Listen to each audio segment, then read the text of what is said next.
Hello fans! We'd love your support to the channel by like and share our videos so we can keep present more amazing stories. If you've watched all the previous parts of this story, you can find the new episode starting at this minute. A century ago, the Great Catastrophe struck. Earthquakes appeared in the skies, and monsters emerged from their prisons. Humanity's ordinary weapons proved ineffective against these creatures. Only those who awakened extraordinary abilities, known as the Awakened Ones, could stand against them. Thanks to their efforts, the world regained some stability. However, the second catastrophe followed soon after, bringing larger gates and a flood of more powerful monsters. Some of the Awakened Ones became hunters, dedicating themselves to exterminating these threats. Years later, scientists discovered a method to awaken abilities in anyone, but it came at a high cost. This created a wave of aspiring hunters, especially among the wealthy, who surpassed the original Awakened Ones through financial means. The imbalance caused significant issues, leading the government to introduce a hunter exam. Only those who passed were granted the title of hunter. In one of the hunter tests, a participant faced a giant dragon. The dragon attacked fiercely, but the hunter managed to sever its tail and ultimately kill it. This was among the many challenges faced by aspiring hunters. John, the protagonist, was 27 years old and a natural awakened one, with powers far greater than ordinary humans. Despite his potential, he worked a low-paying job transporting monster carcasses. His dream was to prove his strength and become a professional hunter.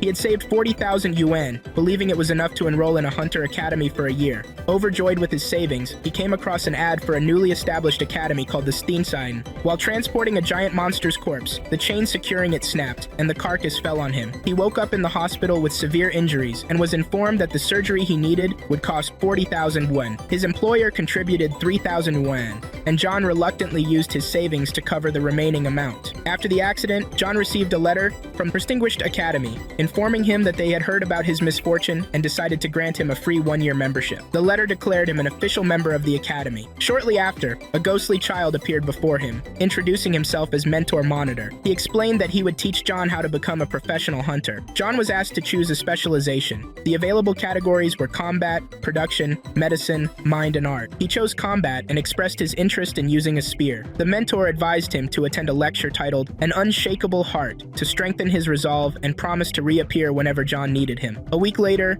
John's injuries healed remarkably quickly, surprising his doctor, who mentioned it was the fastest recovery he had seen in 30 years. While recovering, John explored lectures from other instructors and discovered one that granted an A-rank skill called Transformation. After attending the lecture, he received a daily task requiring him to run 30 kilometers and complete 1,750 push-ups and sit-ups. Initially, John found the task overwhelming, but when he tried to join another lecture, the system reminded him to complete the task first. Determined, John completed the exercises by the end of the day, leaving him utterly exhausted. While resting, he watched the news, which reported a monster attack in the city. With no hunters available, the authorities called on any nearby Awakened Ones to intervene and prevent further casualties. John's grandmother remarked that he should become a hunter to make it to the news. Meanwhile, a female hunter battled a massive monster, swiftly defeating it. She expressed boredom with the weak creatures and longed for a greater challenge. Returning to John, he resumed his job. While working, a co-worker playfully tried to hit him on the head with a pen, but John dodged the blow instinctively,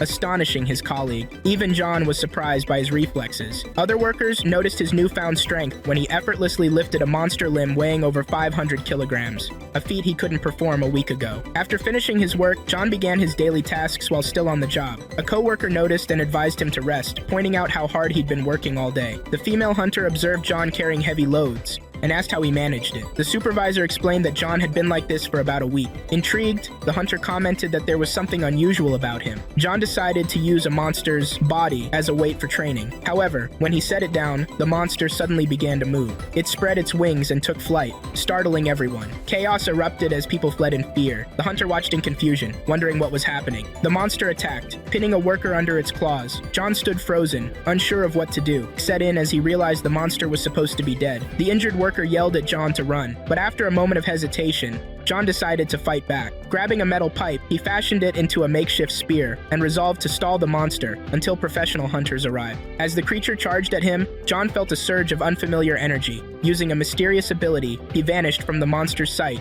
reappearing above it and unleashing a shockwave. At that moment, the female hunter arrived and watched in astonishment. She questioned how someone tasked with transporting corpses could defeat a monster with just a metal pipe. John pretended not to notice her and rushed to check on the injured worker. The other workers gathered around him, praising his bravery and strength strength in killing the monster. After John killed the monster, the girl remarked that she had found the perfect recruit. As John walked, checking his phone, he noticed that his stats had increased, likely due to defeating the monster. While walking, he wondered what he would do once his free membership ended, as the cost of a single subscription equaled nearly 9 or 10 years of work. At the same time, the girl, walking behind him, overheard his footsteps and called out to him, saying she wanted to talk. John wondered what she wanted. When they met, she told him she wanted him to meet her grandfather. John declined and continued on his way. Embarrassed, the girl muttered to herself that this was the most awkward situation she had ever faced. Later, John approached her and asked if she had been referring to recruiting him for her academy. She was deep in thought, marveling at how someone who seemed so weak could defeat a 4-star monster. Realizing John wanted to become a hunter, she hesitated to respond, and he walked away. However, she called out to him again. Feeling annoyed, John ignored her and left. At the last moment, she told him her grandfather was a sword master and would personally train him. John still walked away. Persistently, she followed him, urging him to join her grandfather's training. She pointed out that even if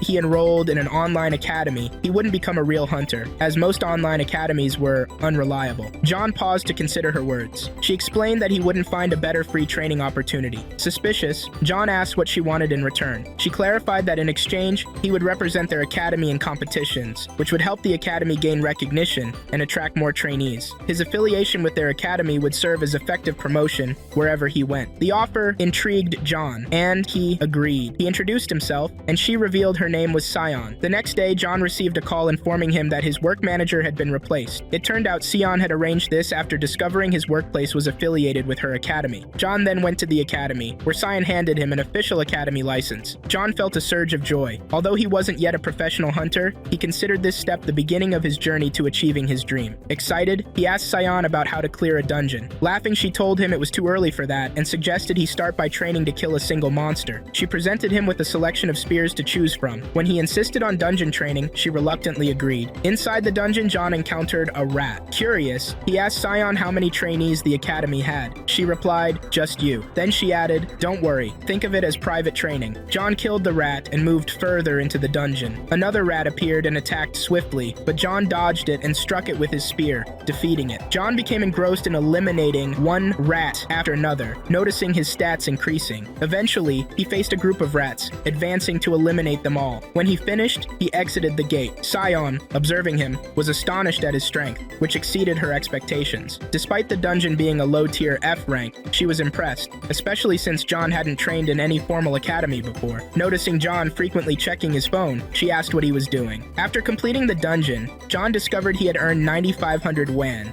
an amount he considered significant compared to his previous job. As he returned home, he pondered how to invest the money wisely. He wondered if there was a faster way to grow stronger, as he wanted to tackle higher-tier dungeons. John thought about using the money to extend his online academy studies if he could save up 27,000 wan. He only had 10,000 and needed 17,000 more. However, he ultimately decided to buy a new weapon with the money, realizing he couldn't afford more lessons yet. When browsing weapons, he described them as legendary and chose a spear, his preferred weapon. The next day, John returned to the academy, where Sion observed his training. She asked about his method, but John was too deep in thought, wondering how to gather 100,000 yuan. As Sion laughed uncontrollably, she asked if John was familiar with academy competitions. He replied that he had heard of them, but didn't know the details. She explained that these competitions allowed academies to showcase their trainees' superiority, serving as a means of evaluating the academies themselves. Dubbed the Dream Academy, the competition featured 4 levels. Successful trainees could advance through these levels and even join the Hunters Guild. For this reason,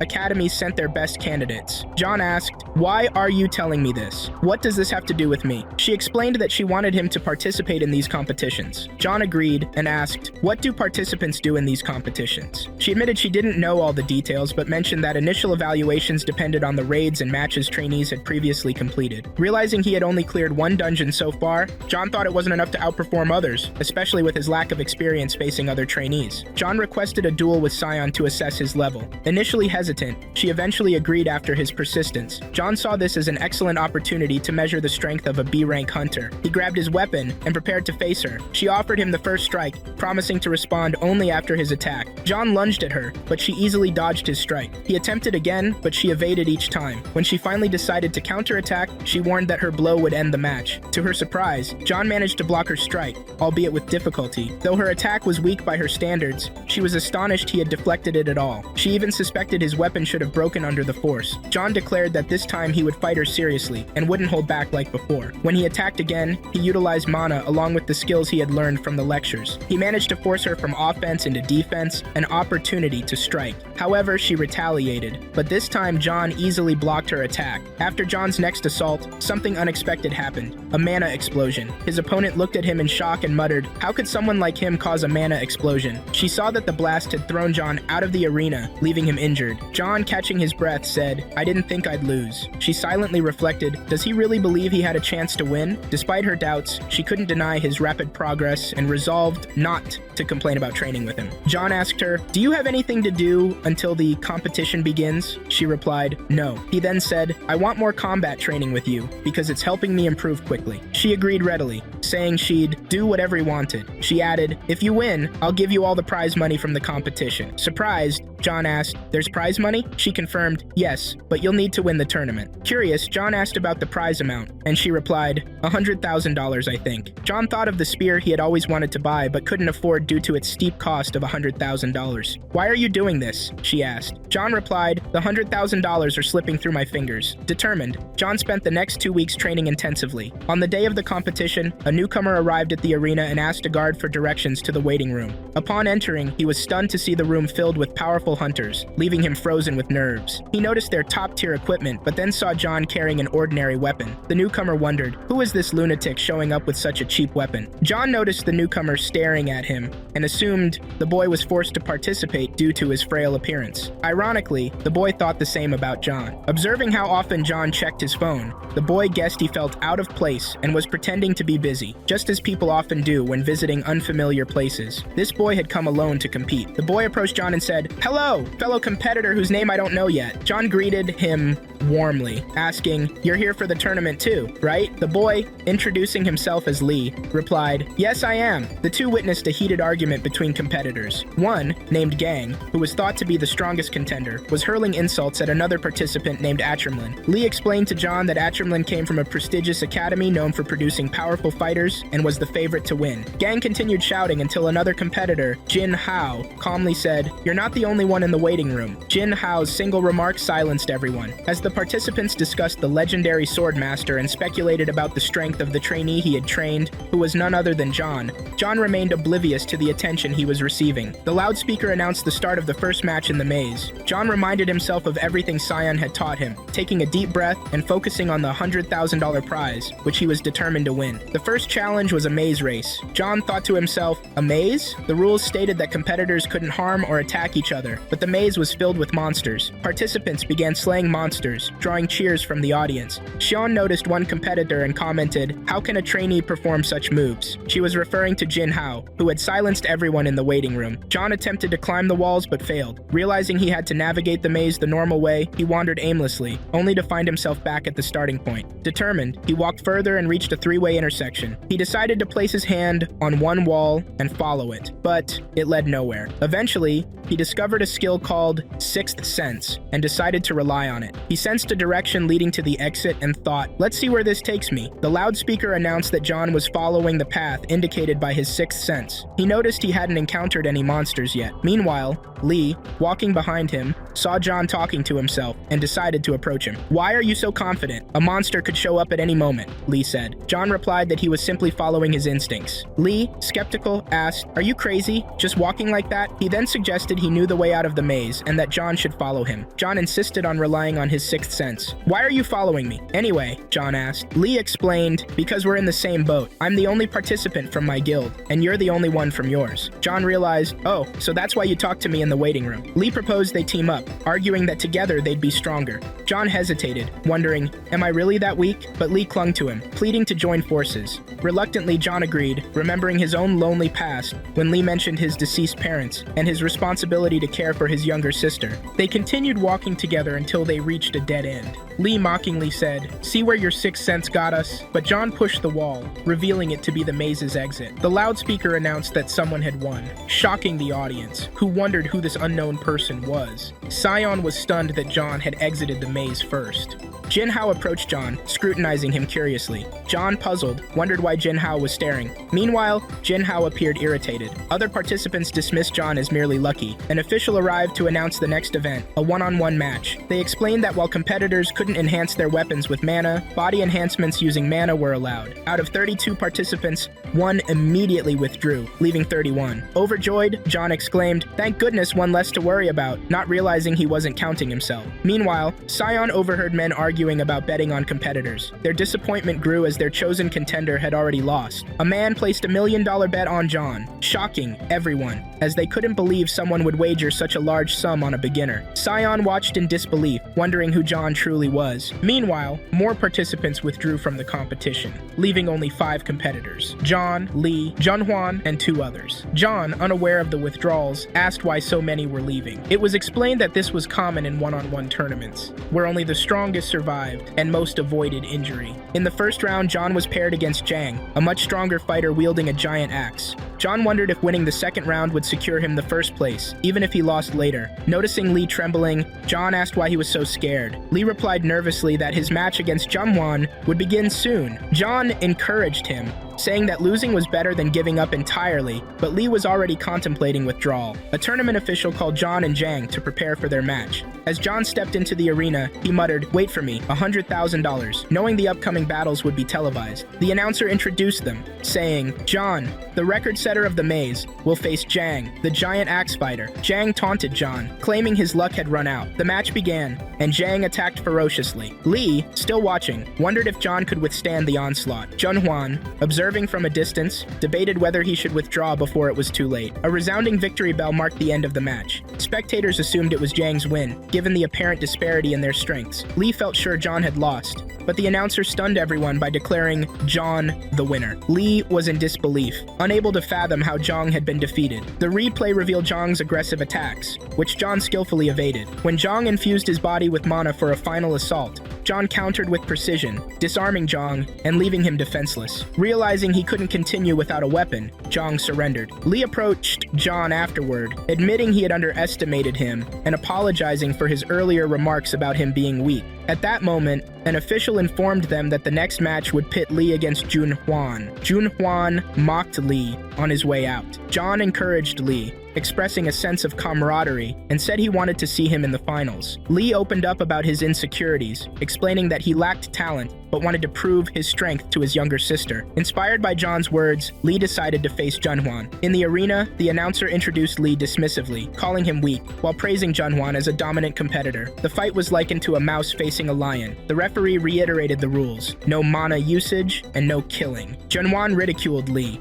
calling him prey and claiming he only reached this stage by luck. The fight began, and Lee raised his sword, determined to follow John's example. Junhwan, however, mocked him, stating that ending the match would be effortless. He struck Lee violently with the back of his sword, sending him sprawling. Despite the pain, Lee stood up, vowing to fight honorably even in defeat. However, Junhwan easily overpowered him again, securing his victory. The referee declared Junhwan the winner, but the crowd noticed a small cut on his face, caused by Lee's attack. Junhwan, infuriated by the comments about his injury, stormed toward Lee and struck him in the face. He criticized the tournament for allowing trash like Lee to compete. The referee intervened, warning Junhwan against unsportsmanlike conduct, but Junhwan ignored him. He prepared to stomp on Lee's head and aimed his sword at his face. Before he could cause more harm, John stepped in, lifting Junhwan away from Lee and helping his friend up. Junhwan mocked John, calling the scene a touching story between two insects. John calmly asked Junhwan, "Is it fun to look down on others like this?" He criticized Junhwan's behavior, questioning how someone with such a mindset could exist in their era. The referees debated whether to intervene, but someone suggested letting things unfold naturally. Meanwhile, Sion anxiously watched John. Junhwan threatened to teach John a lesson, declaring that only the strong survive in this world and that dreams are for the weak.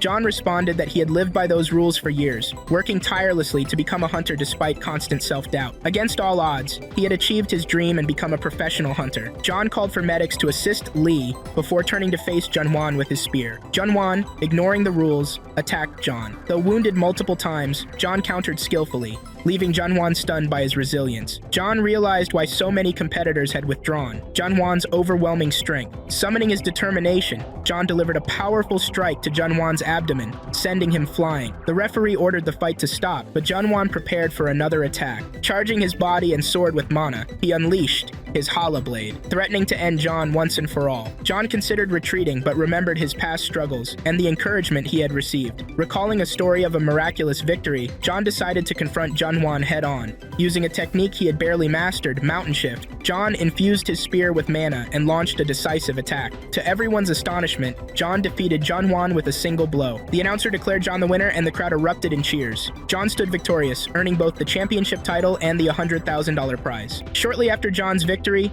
the referee informed him and Junhwan that their actions violated the tournament rules, leading to their disqualification. John felt regret, realizing he should have won the match. As a result, Lee, who had previously lost, was promoted to second place, while Cholman, a participant who hadn't fought at all, claimed first place. Sion approached John to check on him and asked if he was hurt. John assured her he was fine, but admitted breaking the rules and losing the championship. Sion comforted him, saying he did the right thing, adding that it was noble of him to forgo the prize money to protect someone he had only met hours earlier. At that moment, John remembered the prize money. When Sion asked what he planned to do with it, he confessed he wanted to buy a weapon he had been eyeing. However, he added that it no longer mattered. Just then, Lee arrived to thank John for stepping in to save him from Junhwan. John asked Lee if he planned to leave, and Lee confirmed it. Before departing, Lee asked John if he thought he could become like him through training. John reassured him, saying it was possible, but warned him that the world was harsh and didn't accommodate dreams without a solid foundation.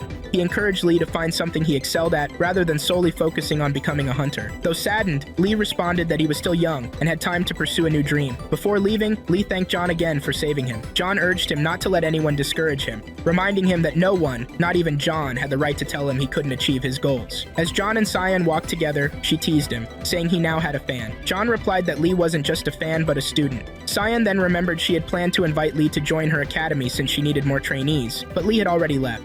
She shifted the conversation, offering to help John buy the weapon he wanted. John explained that the weapon was too expensive, but Sion suggested finding a better alternative within his budget. Meanwhile, the shopkeeper notified the Swordmaster's aide about their visit, prompting the Swordmaster to decide to see this trainee himself. Later, John returned home, where Sion asked why he hadn't purchased anything from the overpriced weapon shop. John explained that none of the weapons seemed worth the money, secretly thinking that the one he wanted was far superior. However, he was disheartened to discover the price of his desired weapon had risen to $120,000. Curious, Sion asked John about his mana cultivation technique. Surprised, John admitted he had never heard the term before. Sion explained that mana cultivation allowed hunters to utilize mana effectively, with each hunter having their unique approach. John suggested Sion teach him her technique. After Sion left, John attended a lecture about mana cultivation and successfully created a mana point, wondering if all students started this way. Suddenly, the Swordmaster appeared behind him, shouting angrily. John was startled. The Swordmaster noticed the mana point in John's hand and accused him of exploiting Sion to gain access to her mana technique, further fueling his anger. "Who are you?" the Swordmaster demanded. John introduced himself simply as John and explained that Sion had left for other matters. The Swordmaster then used a strange technique to create an overwhelming pressure around him, was surprised to see John unaffected. "You don't feel the pressure?" he asked. "What pressure?" John replied, leaving the Swordmaster puzzled as to how this young man was resisting. Canceling the pressure, the Swordmaster asked why John was there. John explained he was training, but the Swordmaster, still suspicious, remarked that someone with John's talent should be in a prestigious academy, not associating with his granddaughter, whom he considered weaker than John. Growing angrier, the Swordmaster demanded the truth. Nervous, John insisted there was a misunderstanding, but the Swordmaster unsheathed his sword and attacked. John narrowly avoided the strike. Sion returned to her family estate, asking the attendants about her grandfather's whereabouts. They informed her he had gone out. Alarmed, she questioned another servant, who revealed that the Swordmaster had headed to her academy. Realizing the danger John might be in, Sion rushed to the academy, fearing for his safety. Back at the academy, John raised his weapon to defend himself, noticing that the Swordmaster's sword remained sheathed, indicating he wasn't aiming to kill. After briefly putting away his sword, the Swordmaster again demanded John's identity. John maintained his claim of a misunderstanding, but the Swordmaster dismissed it, unsheathing his weapon this time. He attacked, and John barely managed to block the strike. The Swordmaster released a strange aura, prompting John to charge his weapon with mana, forming an aura of his own. The Swordmaster, intrigued, noted that John's energy seemed unusually potent for a trainee, far exceeding Sion's abilities. The Swordmaster launched another powerful attack, which John struggled to counter. The Swordmaster then unleashed a second, more overwhelming aura, making himself appear larger and more intimidating. John, unsure of how to proceed, felt fear creeping in. Falling to the ground, John narrowly avoided another strike from the Swordmaster and realized he had one chance left. He infused his weapon with mana and launched a powerful counterattack. However, the Swordmaster deflected it effortlessly, leaving John to endure the backlash of his own strike. "Your secret is exposed," the Swordmaster declared, questioning when Sion would arrive. "Since you insist on lying, I'll end this now," he said, preparing for a final blow. John braced himself for the Swordmaster's attack, preparing to defend, but Sion suddenly arrived, yelling that John was her student. "Didn't I tell you there's a misunderstanding?" John shouted at the Swordmaster. Furious, the Swordmaster retorted, "How dare you raise your voice at me?" John snapped back, "And do you have the right to kill anyone you please?" Sion, watching this exchange, was stunned. She had never seen anyone speak to her grandfather in such a manner. Sion apologized to John for her grandfather's behavior, but John told her there was no need to apologize and that he would leave. Sion declared she would go with him. The Swordmaster was enraged, but as Sion prepared to leave, she warned her grandfather, "Don't think about approaching John again." The Swordmaster replied, "As long as he stays close to you, I must know everything about him." Sion firmly responded that John was innocent and unrelated to these matters. The argument escalated, with the Swordmaster accusing Sion of not understanding the situation. She retorted that she was tired of hearing the same line from him, blaming him for constantly interfering whenever she brought in new students. This, she claimed, was the reason the academy was nearly empty. The Swordmaster declared he would put an end to this by ensuring John never returned, even if it meant using force. Sion screamed her refusal, reminding him that the academy was hers, not his. She also pointed out John's near victory in the hunter competition. Sion then admitted she was tired of living in her grandfather's shadow. She apologized for raising her voice, but insisted she could no longer tolerate his overbearing rules. She stormed out, leaving the Swordmaster to reflect on how this was the first time she had ever shouted at him. He recalled the memories of raising Sion after her father's death during a monster attack on their city. Despite his opposition, Sion had grown up wanting to become a trainer. Meanwhile, John walked through the streets, recalling the Swordmaster's threats. Though he had survived with only bruises, the experience weighed heavily on him. Sion called him, apologizing again and explaining the misunderstanding. John, however, realized that her grandfather's interference likely stemmed from his unwillingness to let Sion bring in new trainees, using intimidation to drive John away. John decided that if he wanted to stay, he needed to resolve things with the Swordmaster. When he arrived, the Swordmaster noticed him standing outside and said, "Why are you waiting out there? Come in." As John entered, he saw the Swordmaster training and worried he might get hurt again. The Swordmaster, finishing his routine, noticed John holding his phone and sarcastically asked, "Are you meditating on that device?" John replied, "No," but the Swordmaster looked at the blank screen and became confused. The online academy John used required a subscription to access lessons, which he couldn't currently afford. "What's wrong with this guy?" the Swordmaster muttered. He then asked why John wasn't paying attention to the world around him. The Swordmaster surprised John by offering to teach him some of his personal techniques. "Will you train me yourself?" John asked. Before the Swordmaster could answer, Sion arrived and overheard her grandfather calling John mentally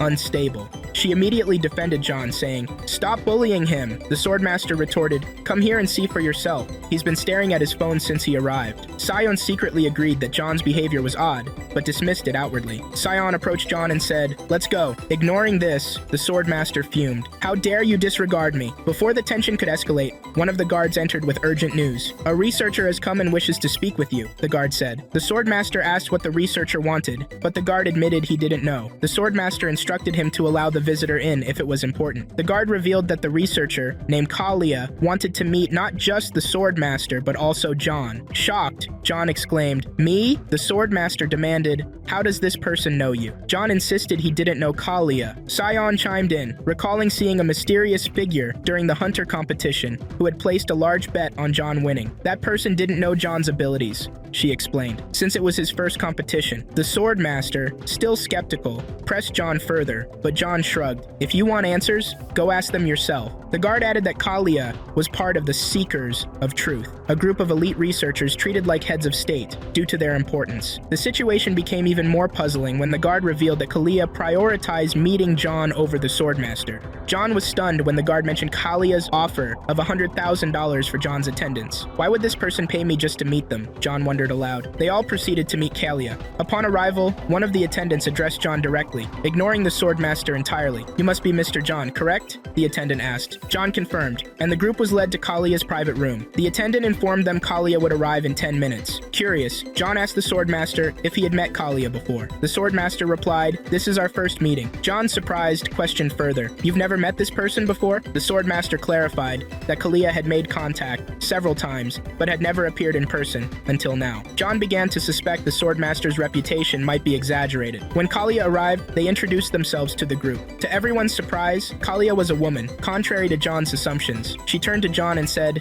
"Thank you for coming to meet me." John, confused, asked, "How do you know me?" Kalia explained, "I noticed your impressive performance during the Academy challenges, and your actions with your friend Lee further impressed me." John replied bluntly, "Is that all?" Kalia laughed and said, "Of course not. I brought you here because of something far more important." She explained that distortions had appeared in a tower near a village, a phenomenon known for its danger. She turned to the Swordmaster, stating, "I'm sure you're aware of how serious these matters are." Kalia then revealed that the researchers had decided to investigate the dungeon and requested the help of both the Swordmaster and John. The Swordmaster, visibly annoyed, asked Kalia, "Did you call us here for something this trivial?" She remained calm, acknowledging the gravity of the situation, and shifted the conversation to his granddaughter, mentioning that she had heard about her managing a training academy. The Swordmaster's expression darkened as he warned her not to mention his granddaughter again. Kalia reassured him, saying there was no need for conflict, and promised not to bring her up further. She added that if he helped her, she would grant him a favor of his choosing. Kalia then turned her attention to John, expressing her desire to assist in his training. John replied that he was already part of an academy, but Kalia clarified that she didn't intend for him to leave his current training. She simply wanted to help with areas his academy might not cover. "What if I refuse?" John asked skeptically. "No problem," she said with a faint smile, "but you'll be the one losing out." John, thoughtful, responded, "I'll think about it," before they all departed. Later, John and the Swordmaster had a conversation. "How could you turn down her offer?" the Swordmaster asked incredulously. "A beginner like you should jump at such an opportunity." John sidestepped the criticism and asked, "What exactly does it mean when there's a distortion in a dungeon or tower?" The Swordmaster explained, "A distortion means the energy within the dungeon has shifted, often drastically altering its difficulty. In most cases, this makes the dungeon far deadlier. On rare occasions, it can even cause a catastrophic explosion, leading to unimaginable destruction." John, his curiosity piqued, inquired further, "Does this happen often? Could I enter a dungeon and encounter something like this?" The Swordmaster shook his head. "It's a rare occurrence. Most hunters go their entire lives without witnessing such an event." John then asked about the dungeon Kalia had mentioned, but the Swordmaster dismissed it as unrelated to him. Before parting,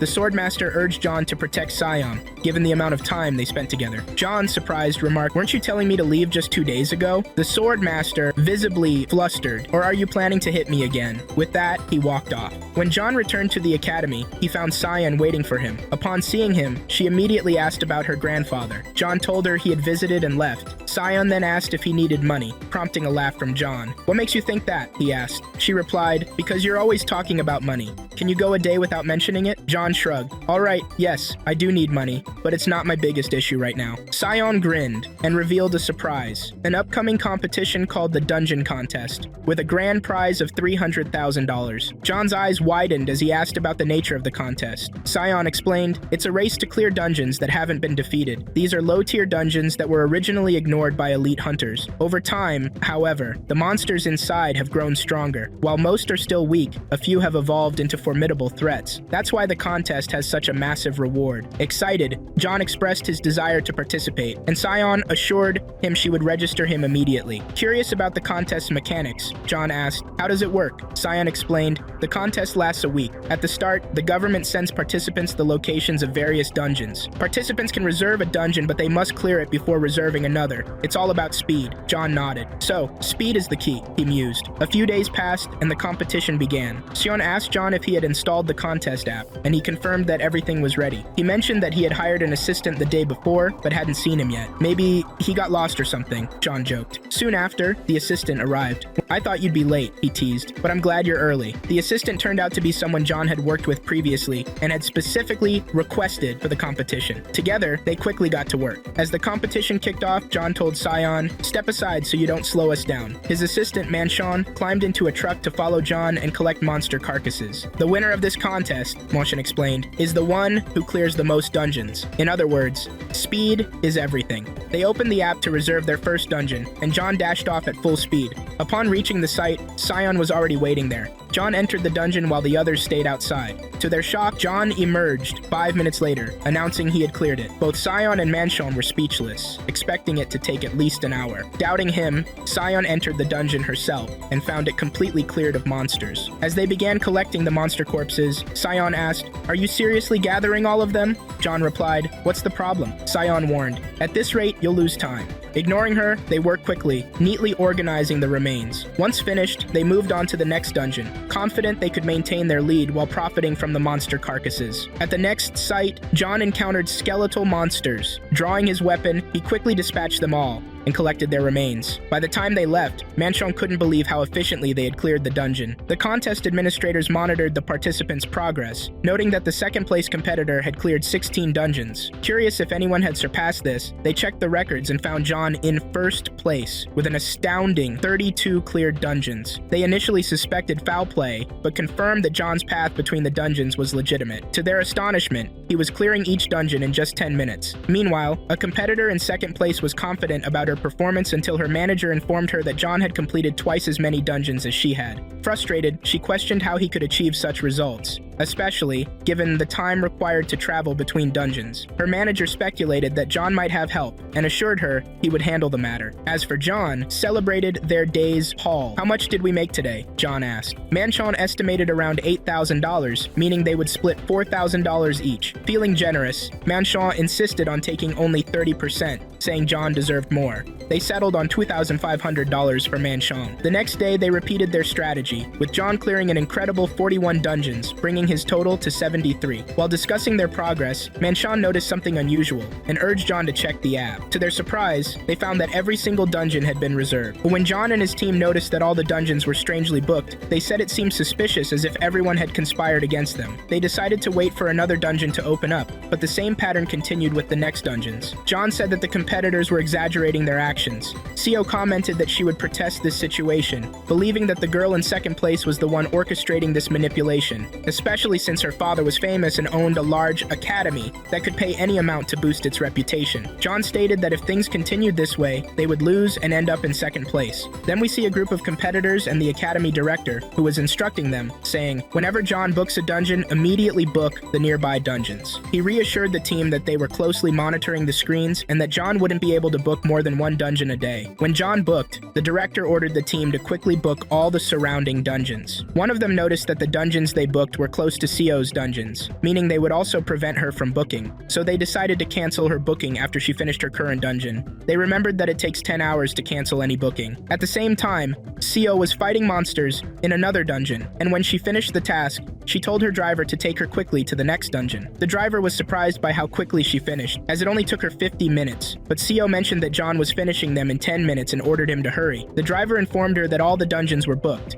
Sio looked at John's statistics and found that he was in first place with 98 dungeons because he had completed 15 dungeons that day. She approached her manager and told him that she wouldn't be able to surpass him if things continued like this. The manager replied that he hadn't realized John's reaction would be this clever and told her he had another plan, asking her to continue her work while he took care of the rest. On the 5th day of raiding the dungeons, John and his team encountered Sio. When she saw them, she thought they had come to confront her and told them that fighting was prohibited. John said he wasn't there to fight and that he had already booked the dungeon next to hers. She asked him, "Are you John?" And he replied, "And you are Sio, right?" John added that regardless of who would win, he preferred to compete fairly. Sio inquired about the meaning of his words, and he replied that he didn't mean anything specific, and then left. However, he returned and said, "People are inherently selfish and look for benefits. If it benefits them, they will pretend not to be greedy." After each of them entered their dungeon and completed it, Sio discovered that John and his companion had finished their dungeon and collected all the monster corpses, and she couldn't believe what had happened. He then asked her, "Since all the dungeons are booked, from taking my monster corpses? And since you won't take yours, what should I do with them? She told him, do whatever you want. John then began to move the monster corpses. Seo asked him again about the reason, and he replied, I mean dismantling the corpses for financial reasons, to maximize financial benefit from them. Seo looked at him with disgust and expressed her feeling that she had wasted her time with him, then left to continue her task of facing monsters in the dungeon. We returned to Kalia, who entered the tower she mentioned, where she found giant monsters. She summoned the Swordmaster again and told him that the distortion in the tower was getting worse. The Swordmaster informed her that such distortion hadn't occurred in 30 years. Then another girl, named Jimin, arrived and told them that there was an abnormal influx of monster powers and that it wouldn't pass easily, emphasizing the need to resolve the situation in this tower quickly. In another part of the city, 3 dungeons appeared together that seemed high level, prompting the officials to realize the necessity of informing the president immediately, as these dungeons could unleash giant monsters, threatening the city and its inhabitants. We returned to John, his assistant, and Seo, where Seo notices John's statistics dropping to 89 dungeons and suspects bribery of the supervisors. She decides to file a complaint using her grandfather's influence. They find a new dungeon, but every time they try to reach it, the path is blocked by mechanisms that people are using to hinder passage, such as running out of fuel or losing keys. John's statistics reach 110, while Seo has 111. Seo tells the team that the dungeon management team is stalling, and that the administration is not on their side. She recounts that Seo's academy director, a retired high-ranking hunter, is using his tricks to win the academy. John states that he does not intend to relinquish first place so easily, adding that there is still one more day left and that he has a plan to win. Meanwhile, Seo's academy director learned that they had dropped to second place. He began booking dungeons in a way that made it difficult to reach her location. John and his assistant returned to their car and moved quickly between locations. He asked his team to contact the dungeon management team quickly, but the team no longer responded as they were under pressure from the Grand Jound Academy, which is the Swordmaster's Academy, meaning they could no longer be manipulated. The officials at the Eastern Academy decided that they must win this competition, or else the Academy would face severe penalties. At the same time, Seo was actively raiding the dungeons and managed to reach first place. For a brief period, John managed to regain the lead after completing 131 dungeons, but she quickly caught up and surpassed him again. When both reached 141 dungeons, a committee was formed to determine the winner. Seo accused the competition director of cheating in favor of Sung to remain in first place,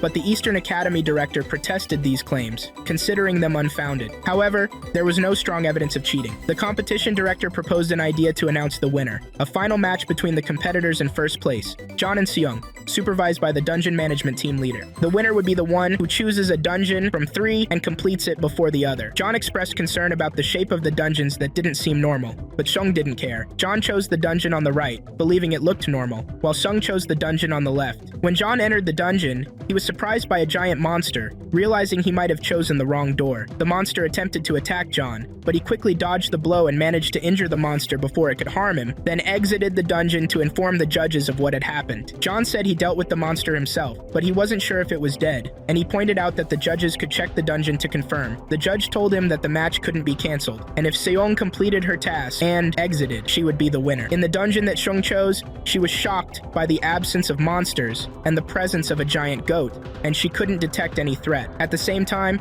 John was worried that she hadn't returned yet. The judge informed him that he had a chance to enter the remaining dungeon if he wanted to try to seize the opportunity, giving him a chance to win. Then John began to think a little and recalled a conversation with Kalia about the distortions in the dungeons, which might appear at lower ranks but contain very powerful monsters. At that moment, someone came to the judge to inform him that there was a problem with the 3 gates because their true levels were not showing. The judge realized that John was telling the truth, but he noticed John's disappearance from the place. John entered the gate again and found Shung lying on the ground and injured, while the monster Yukora was in front of her. The monster had severed Sung's hand and attacked her again. John managed to arrive in time to hold off the monster for a while, but he was injured and fell to the ground. He told Sung that they needed to get up now and escape immediately. Seong wondered why he had come there to save her, and John replied that it wasn't the right time to explain. John insisted on facing the monster again, even though she told him that escaping would be better. As the monster attacked once more, a goat approached John,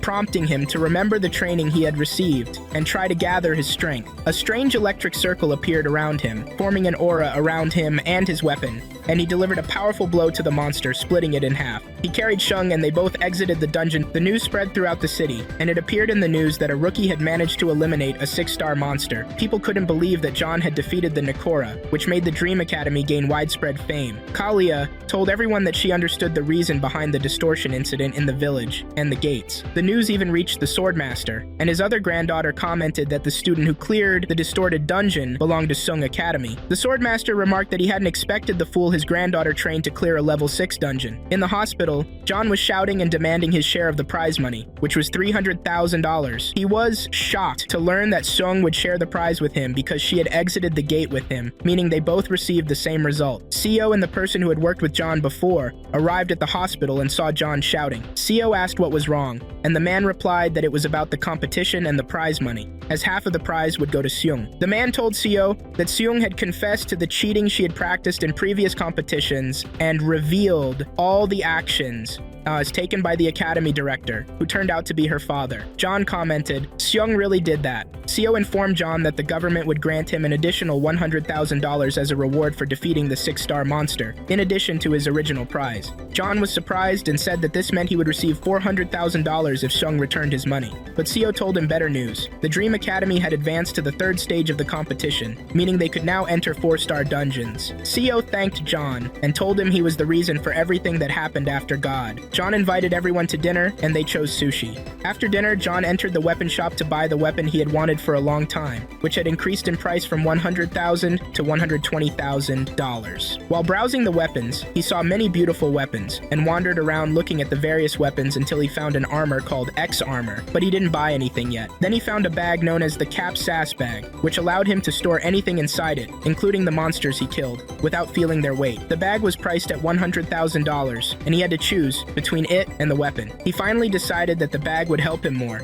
and bought it. After 3 days, he thought again, and decided to buy the spear after Sung returned the money she had taken. Seo came and asked him why he rushed to attack the dungeon right after leaving the hospital, to which John replied, "What's the point of resting when I feel fine?" Seo asked where he deposited the prize money in which bank, and he replied that he had spent most of it, shocking Seo because it was $400,000, and she felt upset about what he had done. They both entered a 4-star dungeon, and a monster appeared to them. John attacked it with his new weapon and defeated it, but it turned to stone after dying. He repeated the process with other monsters, and they all turned to stone after being defeated. It was clear that the monsters had a stony nature, but John's new weapon gave them an additional advantage. John decided to store the monsters in his new bag. When Seo saw that, she wondered how a small bag could hold a large monster. Nevertheless, the monster entered the bag, but John noticed it became heavy, contrary to what he had heard in the advertisements. After that, he decided to take the monster out of the bag to gather a large number of them at once. Seo asked John where he bought the items he had purchased, and he told her he got them from a hunter's shop he had heard about a while ago. Seo was pleased and asked about the shop's location, and since John didn't want to disclose the online shop, he told her it was behind their house. She expressed her desire to visit the shop to buy weapons for herself. John told Seo that when he was buying those weapons, the shop was closing its doors, and if she went now, she would find it closed. At that moment, Seo realized he was lying through his facial expressions. Suddenly, they felt a tremor in the place, and the ground began to shake. At that moment, they realized something was heading toward them. Seo was about to draw her sword, but John asked her to hold on because he wanted to test something specific. John wanted to test the maximum power of the spear he had, as the appearance of a giant monster now would be a good opportunity to try the weapon. He prepared to face the monster, but he noticed it was the same type of monsters, just in larger numbers. He began charging his body with mana, and an aura appeared around him, making him so strong that Seo was astonished by his power. He used the weapon and charged it with an aura known as the Sword Aura, and when the monsters approached him, he used a spear strike and eliminated all the monsters in a matter of seconds. At that point, Seo asked how he managed to defeat them so easily, and with one strike, noting that he had made a large hole in the ground. John told Seo that he had heard that expert skills were not related to weapons, but he realized that this was not true, as his power increased every time he bought a new weapon. After that, he received a message from the Academy of Excellence, stating that he had 25 days left before his subscription expired, and needed to renew it with money. John said he would continue attending lectures for the remaining 25 days, despite not having the money. Then Seo told him that there was something she wanted to tell him, and he asked what it was. She replied that there was a girl named Jimin who wanted to meet him. He asked, "Who is Jimin?" She explained that she was a trainee hunter. John asked her why she specifically wanted to meet him, and she said she wanted to ask him some questions about the incident that occurred at the gate, especially regarding the 6-star monster he killed there. Later, she told him that she had come to meet him, but she told her that he had not recovered yet. John replied that he didn't mind meeting her, and she said she would contact her and let him know. When Seo checked her phone, she found that Jimin had sent her a message asking if John had agreed to meet her. Seo replied yes, and they headed to the meeting place. Upon seeing John, Jimin said she couldn't believe that a high school student had managed to defeat a 6-star monster, then shouted at him, "Where did you get that power?" When she asked him what she was talking about, she shouted again, asking him where his strength came from. Seo intervened and tried to pull Jimin away from John. Jimin said indignantly, "I want to know." Later, Seo told John that Oni was somewhat strange and curious about everything. Then Jimin noticed the bag John was carrying and asked where he got it, referring to it as the space bag. He told her its name was the Kipsis bag. At that moment, Oni looked at him strangely and asked about the bag's origin. John stood there embarrassed because he felt Oni's behavior was odd. Oni talked about the space bag, and John said the bag wasn't very valuable, explaining he bought it thinking it would let him carry things without feeling their weight. Oni then shouted at him, saying he didn't appreciate the value of the weapons he possessed. She began giving a boring lecture about the bag's value, and John felt extremely bored. Afterward, Oni said she was willing to pay $1 million for the bag, which greatly surprised John since he had only bought it for $100,000. He asked if she could actually pay that amount, and she replied that she could, but not right now as she needed time to gather the money, explaining that the bag was worth more than $1 million to her. John thought to himself that she was crazy, and he might be able to take advantage of this. However, he told her he couldn't sell it. Seo asked John why he was so attached to it, while Oni believed $1 million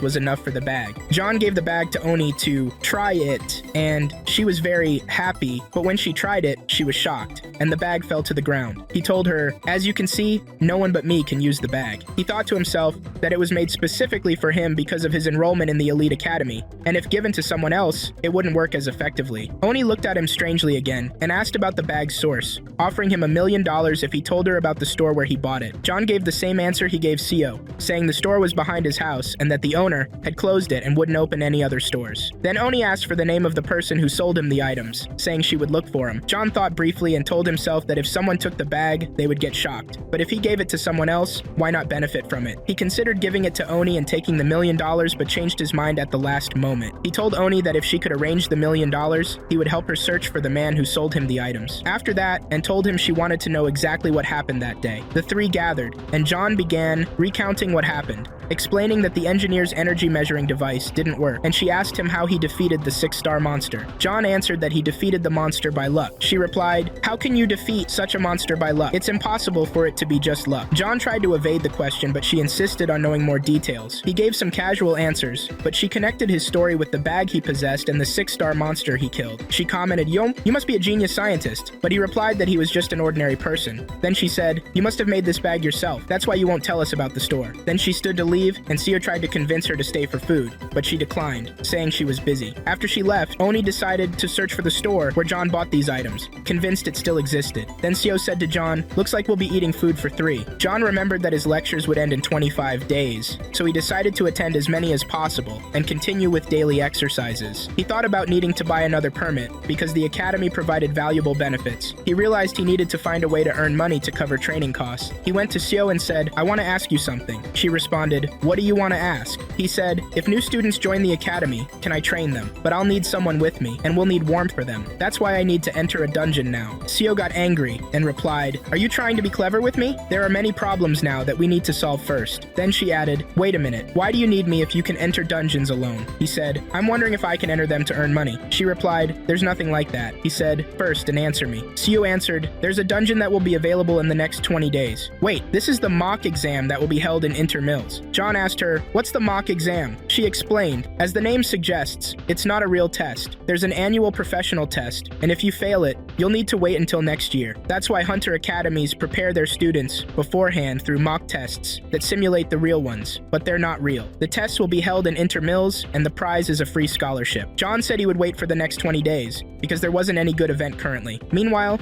he decided to see if the Elite Academy offered mock tests, and found that there were indeed mock exams providing licenses, but with certain acceptance conditions. He decided it would be best to watch the lectures before the free grant ended. When John tried to ignore the pop-up screen for the mock exams, he realized he needed to take those tests to put his mind at ease. He finally decided to enter the exam, and when he did, he was given the option to choose his specialty, so he chose the combat category. Then he received a message indicating the test had begun, which shocked him, and he looked around expecting to see a monster, but there was nothing. While he was anxious, a message appeared on the screen asking him to wait, and shortly after, the phone lit up unusually. John stepped back while moving the phone away, and through it appeared an image of a giant dragon. John prepared to face the creature with his spear, and a message from the academy appeared asking him to defeat a dragon called Fenrir. John said to himself that this couldn't be real. How could a dragon come out of a phone? But the dragon began attacking him with a fire strike that hurt him severely. In a moment of desperation, John made his decision to face the monster after learning it was level 1, the weakest in the test, yet he decided to continue fleeing from it because he was terrified of its ability. The academy continued sending messages urging him to attack,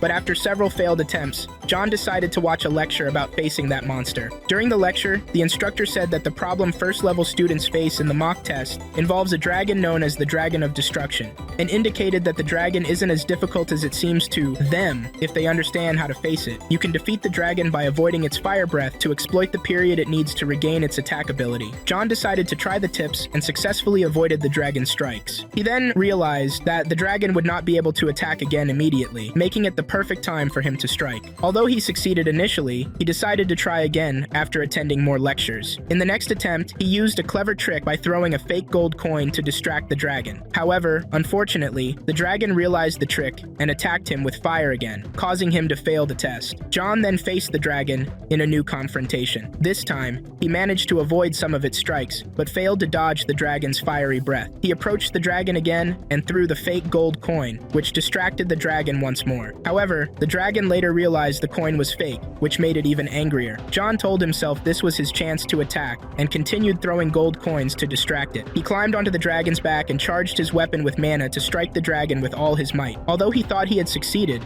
the strike did not have much effect, and John realized the dragon had sensed his presence on its back. Angrily, John struck the dragon again with his spear, discovering that this time the strike was effective because the first hit had only grazed its scales, while the second hit struck its body directly. He was overjoyed at his success in passing this level. Afterward, he decided to move on to the second level of the test. A strange orb appeared in his hand, and a giant dragon stood behind him. John assumed it was some kind of weapon. He received a message from the academy informing him that he must escape from a monster called Emoji Steel while carrying the orb. John looked behind him and saw the giant dragon, then received another message warning him that any injuries would result in failure. When the dragon attacked him, John stood still, and the dragon caught him, causing him to fail the test. He kept trying 3 more times until he finally succeeded. After that, he moved on to the next test, which required defeating the Sphinx. This test focused on measuring reaction speed. John could not understand anything the Sphinx said, but he managed to pass the test. He then moved on to the 4th test, which involved using mana, and he passed it easily. He entered the 5th test and passed it as well.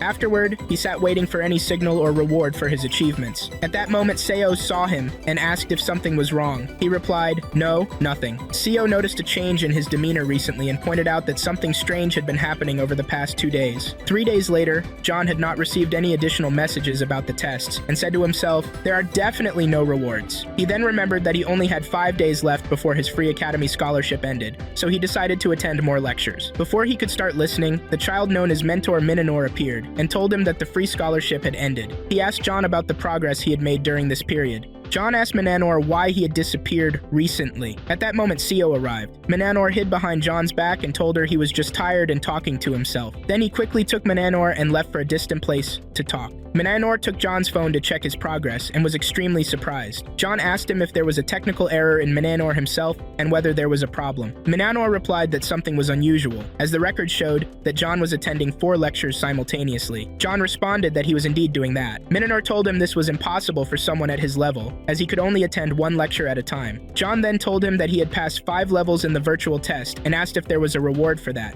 Minonor replied that the tests were clear from their name. They were virtual tests with no rewards. Minonor then added that John had completed a lecture, which would grant him a first-rank skill called Kaj Spear. He told John he could now use it. John decided to try it, charging his spear with mana and noticing that the skill allowed the weapon to hold more mana each time. However, Minonor warned him to learn how to use it properly, as the true skill skill would only reveal itself during combat. After that, John left, and after some time, Seo informed him that the virtual exam she had mentioned would begin in a week. She asked if he would participate in the test. John was excited and said he would. Seo explained that she had submitted an application for him, and he could take the test in a week. John told Seo that she should bring students as he had advised her, but she replied that she might face an issue with her grandfather, as he did not like her training anyone. Shortly after, Minonor returned to John and told him that a major problem had occurred. John asked what kind of problem it was. Minonor explained that there was no information about him in the academy, meaning he would lose all the levels he had advanced through. John became worried and asked what he should do now. Manhwa told him to first understand the problem, explaining that someone else with the same name was in the academy. This was why John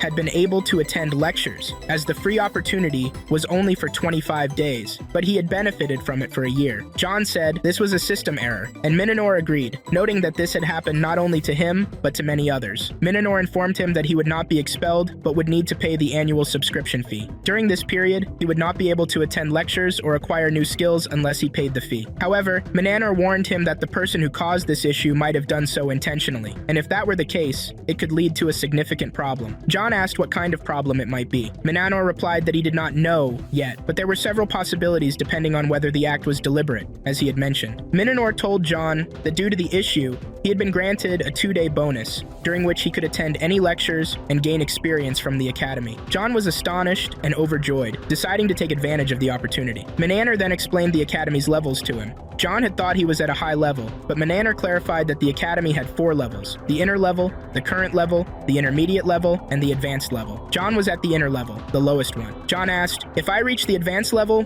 will that be the end of the levels?" Manhwa replied, "There are higher levels, but very few ever reach them." Afterward, John received a message from the academy about a new skill that would allow him to carry objects weighing up to 500 tons. However, he would first need to learn it from the academy. Once he acquired the skill, he would receive a new title, the Ascendant. Minonor added that after the 2 days were over, John could renew his subscription for a fee, $2 million for the standard level and $2.5 million for the premium level. John was shocked and said, "That's impossible. Where am I supposed to get that kind of money?" The day of the competition for the mock test arrived, featuring 3 types of hunters: Mills hunters, mechanical hunters, and Jawan. Mechanical hunters possess extraordinary abilities, and Jawan are skilled in weapon usage. As for Mills, it includes all other types of hunters. Since John was not among the first 2 types, he participated in the Mills mock test and went with Seo. John saw a hunter verbally attacking another hunter, and one of them was among the top 3 strongest hunters in Mills. John approached him and stood watching, which surprised the hunter, who then left John and walked away. John considered that the competition would be tough. Everyone then headed to the testing arena to begin. The test officially started, and we saw someone named Bar, who was enrolled in the 2nd strongest academy in the country, but was in the 2nd tier rather than the elite level due to a lack of financial resources. People often told him it would be better to join a less renowned academy where he could excel and reach the elite level, rather than joining a prestigious academy without achieving elite status. However, he disagreed with them, and believed that being the tail of a dragon was better than being the head of a snake. He came here to prove his worth in the mock test. John was among the first to advance in the race. The test levels consisted of 5 stages: basic endurance, mana control,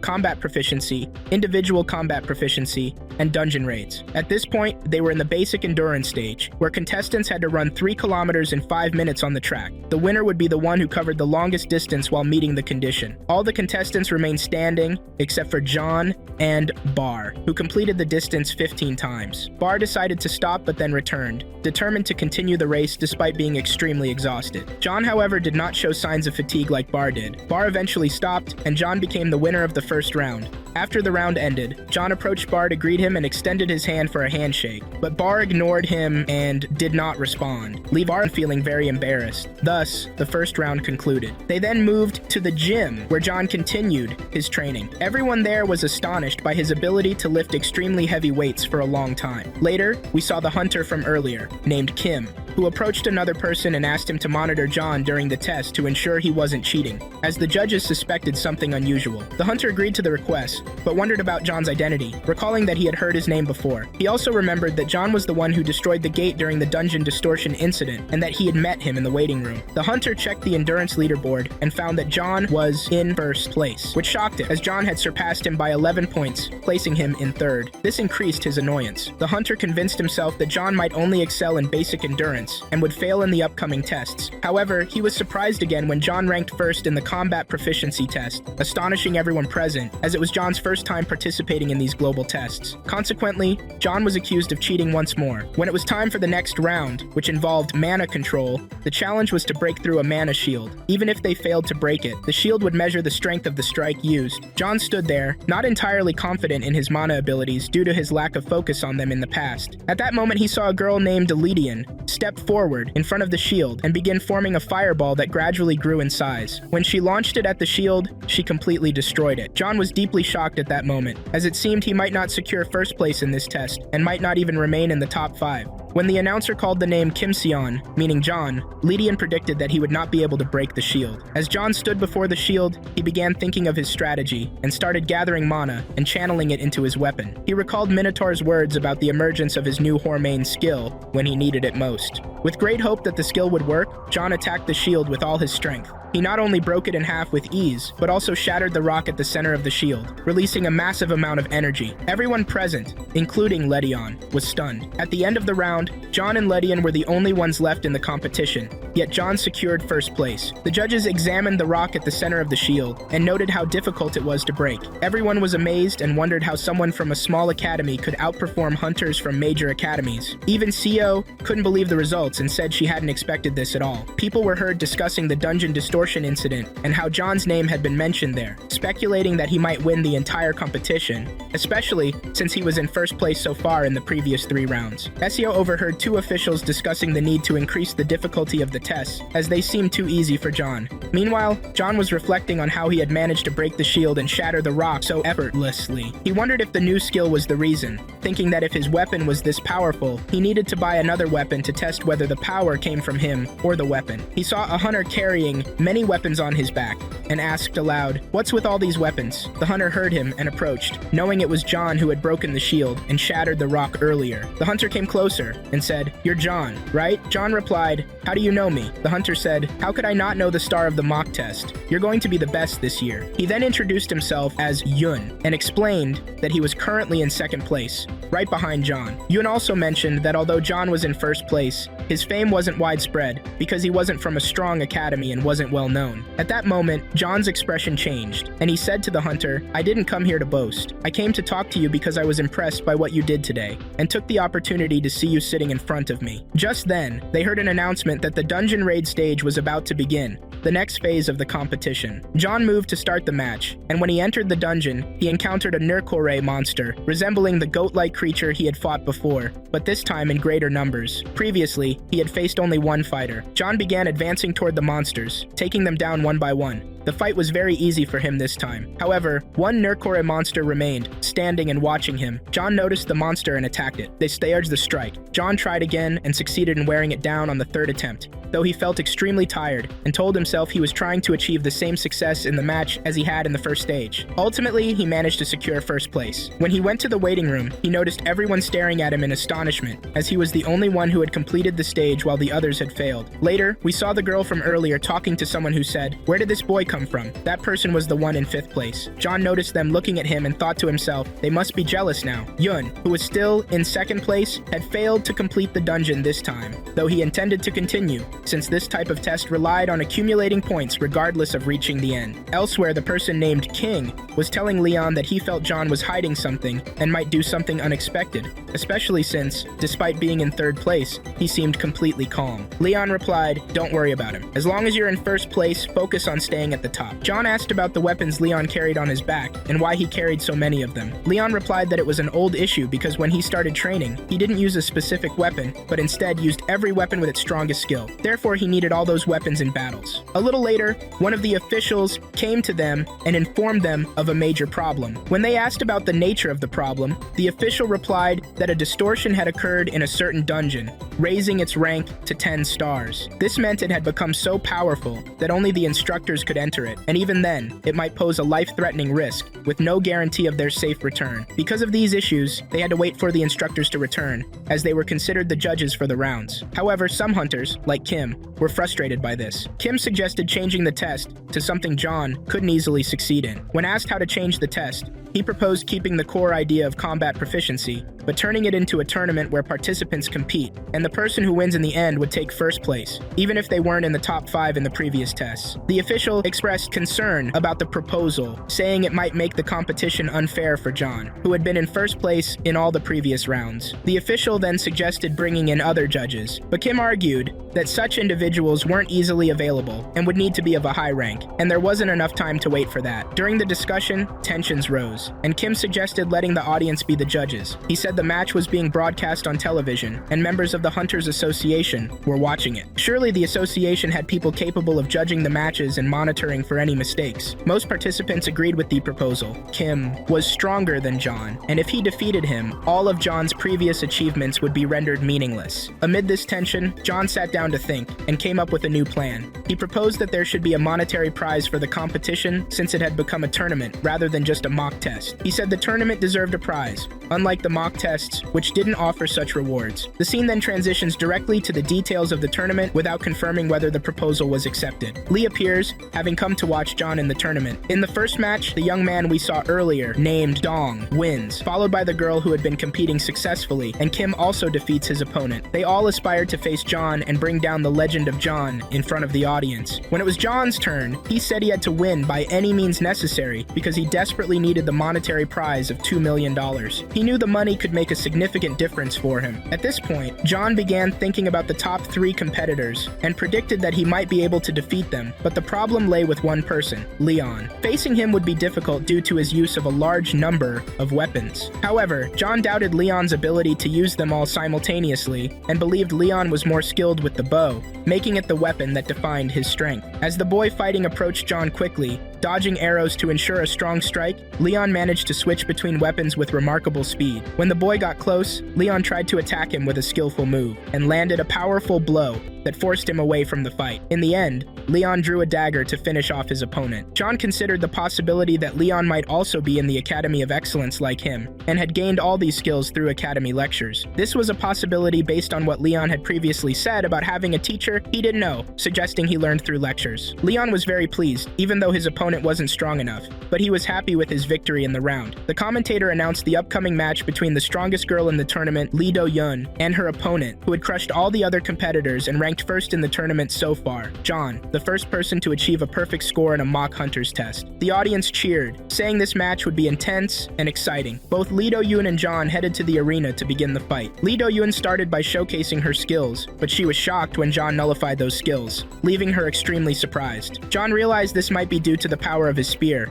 as he hadn't expected to be able to nullify her abilities. At the same time, Lee Do-yeon had prepared several strikes to attack John, but he stood still. When the arrows approached him, he used his spear to deflect them easily. Lee Do-yeon was stunned and fell to the ground, saying she would lose. John then approached her, raised his spear to her face, and asked if she wanted to surrender. The commentator announced John as the winner. At that moment, there was another match between Leon and a boy who was following Lee Do-yeon. The boy remarked that his opponent was strong, referring to Leon, and Leon in turn said that fighting the boy would be challenging. During the match, Leon delivered a powerful kick that pushed his opponent away, then threw a knife that missed. The boy was shocked by Leon's skill in drawing weapons from his sleeves. The boy tried to attack again, but Leon struck him with a second weapon, slamming him to the ground and forcing him to surrender. The commentator declared Leon the winner, but the boy began shouting and accusing him of cheating, claiming it was unfair to fight with so many weapons. He demanded a rematch under fairer conditions, but he found no sympathy from the audience, who said the winner was the winner and that he should have requested different terms before the match began. John watched the events unfold and was angry at the boy's reaction. At the same time, Kim believed that John and Leon were using tricks to win, pointing out that they weren't famous or known for their strength. Kim decided to try to make John and Leon fight each other to expose their tricks, then face the winner to understand their fighting style. However, things didn't go as planned, as the commentator announced the next match would be between Kim and John, which annoyed Kim. He felt anxious about how he would look if he lost lost to John and resolved to win by any means. Kim prepared for the match by charging his weapon with mana, as did John. Kim began with a powerful strike that shattered the ground, and both immediately retreated. Kim sensed that John's weapon wasn't ordinary, noting that John's high performance might be due to it. Kim charged his weapon with mana again and attacked John quickly, but John effectively blocked the attack. Kim tried to pressure him into surrendering, but John remained calm and steady. Kim didn't stop there and continued executing a series of rapid strikes to distract John and launch a surprise attack. At the moment Kim attempted the attack, John managed to evade the strike. John noticed that Kim's strike was strong enough to pierce the ground,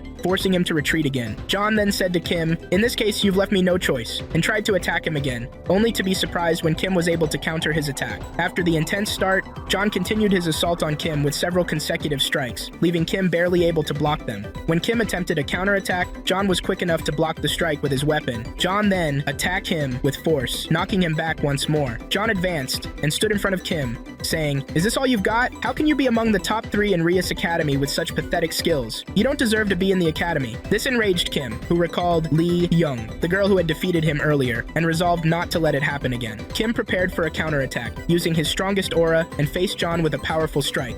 However, John's weapon was able to block the strike, destroying Kim's weapon in the process. Everyone in the arena was astonished by the outcome. The commentator announced John as the winner, meaning the next match would be between John and Leon. The audience was extremely excited for this match, as the commentator declared it the moment everyone had been waiting for, the fight between the 2 strongest individuals in the tournament, who had surpassed the top 3 academies in the country, Mills, Alley, and Jound. Leon told John that he had wanted to face him from the moment he first saw him, and hadn't expected them to meet in the finals. However, anger was evident on John's face. John asked Leon about his teacher, and Leon replied that he had a teacher, but didn't know that Leon was learning from him. John said to Leon, "I know your teacher." Leon wondered how he could know that, but replied skeptically, "I doubt it." John considered revealing that he was learning at the Academy of Excellence, but wasn't sure if Leon was learning at the same academy or elsewhere. At the same time, Leon wondered if John truly knew the teacher. John gave Leon a hint, saying, "Your teacher possesses unimaginable power." Leon wondered how he knew that, while the commentator announced that the match had begun.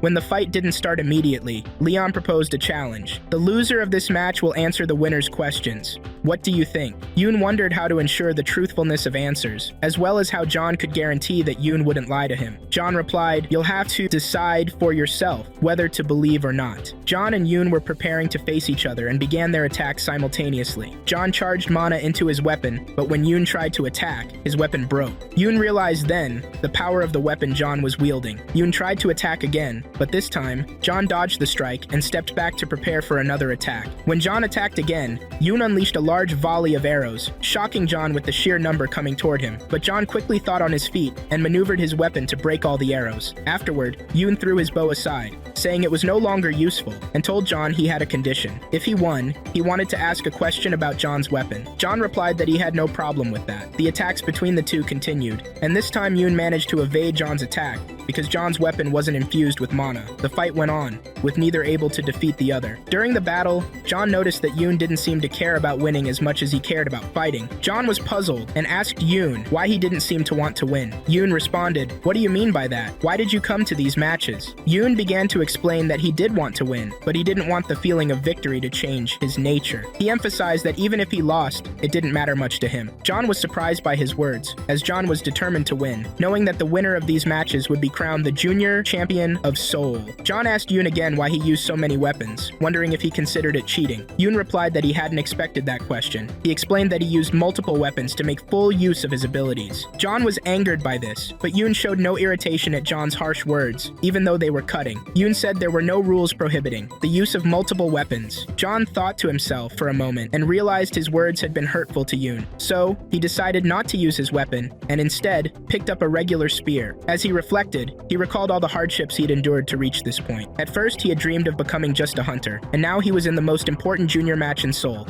in the final round, and with all his confidence, he knew he had to win. At the same time, Yoon was watching John and wondering what he was thinking, surprised that John wasn't using his legendary weapon and was instead fighting with a regular spear. Yoon told John it would be better for him to use his spear, as if he did, he could easily defeat Yoon, especially if it was infused with mana. But John wanted the confrontation to be a fair match. Yoon was shocked by his words, so he threw away all the weapons he was carrying and decided to use his weakest weapon, a dagger. The two prepared to face each other again, and when they exchanged blows, the strikes were so powerful that they shattered the ground. Yoon managed to land a hit on John, knocking him out of the arena. Then he began throwing several daggers at John, John, hitting him in multiple places, though the wounds were superficial. John attacked Yoon again with his spear, but Yoon managed to grab the spear from him and tried to attack him with the dagger. John was able to block the strikes, but it resulted in a wound on his hand. John stepped back again and tried to deliver another strike, but Yoon leapt and dodged it with an impressive move. Yoon attempted to attack John again, but John anticipated the move and evaded the strike. John quickly moved away but scraped against the ground, creating a cloud of dust. John grew concerned,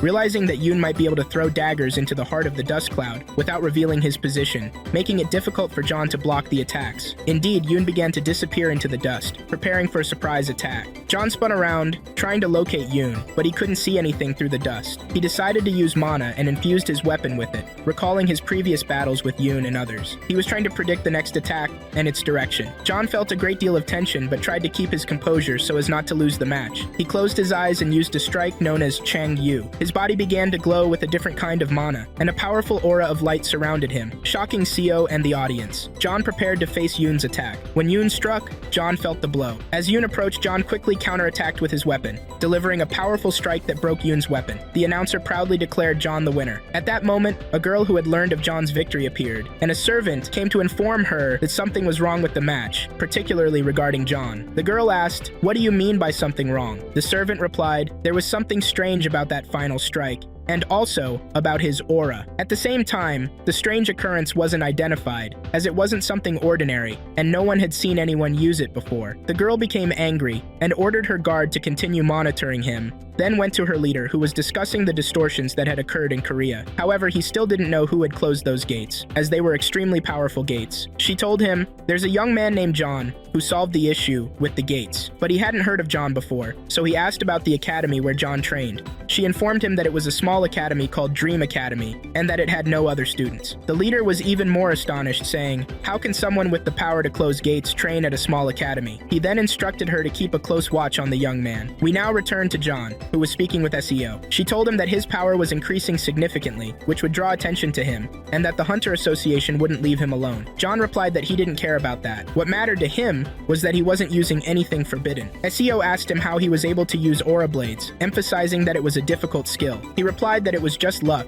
but she wasn't convinced. She believed that using aura required specific techniques that had to be learned. Otherwise, the aura wouldn't manifest. At that moment, Seo tried to ask him why he was hiding how he had learned, but he didn't answer her. He told her he was heading home, but had someone specific he wanted to talk to for a bit, referring to Yoon. As we know from the previous episode, they had agreed that the loser would answer all the questions the other asked, including about the secret academy where they trained. Seo asked John if that was the person he wanted to talk to, and he replied, yes. Meanwhile, we see Yoon surrounded by all the academy heads, who were trying to recruit him to their academies, offering him any amount he wanted, but he wasn't agreeing to any of them. Seo then asked John how he planned to talk to Yoon with all those people around him. John told her he would leave that task to her. Seo approached the academy heads and informed them that the trainee would be joining her academy, distracting them so John could talk to Yoon. However, they continued to pursue Yoon. Yoon responded, "I will still join Seo's Dream Academy." When John and Seo heard this, they were astonished,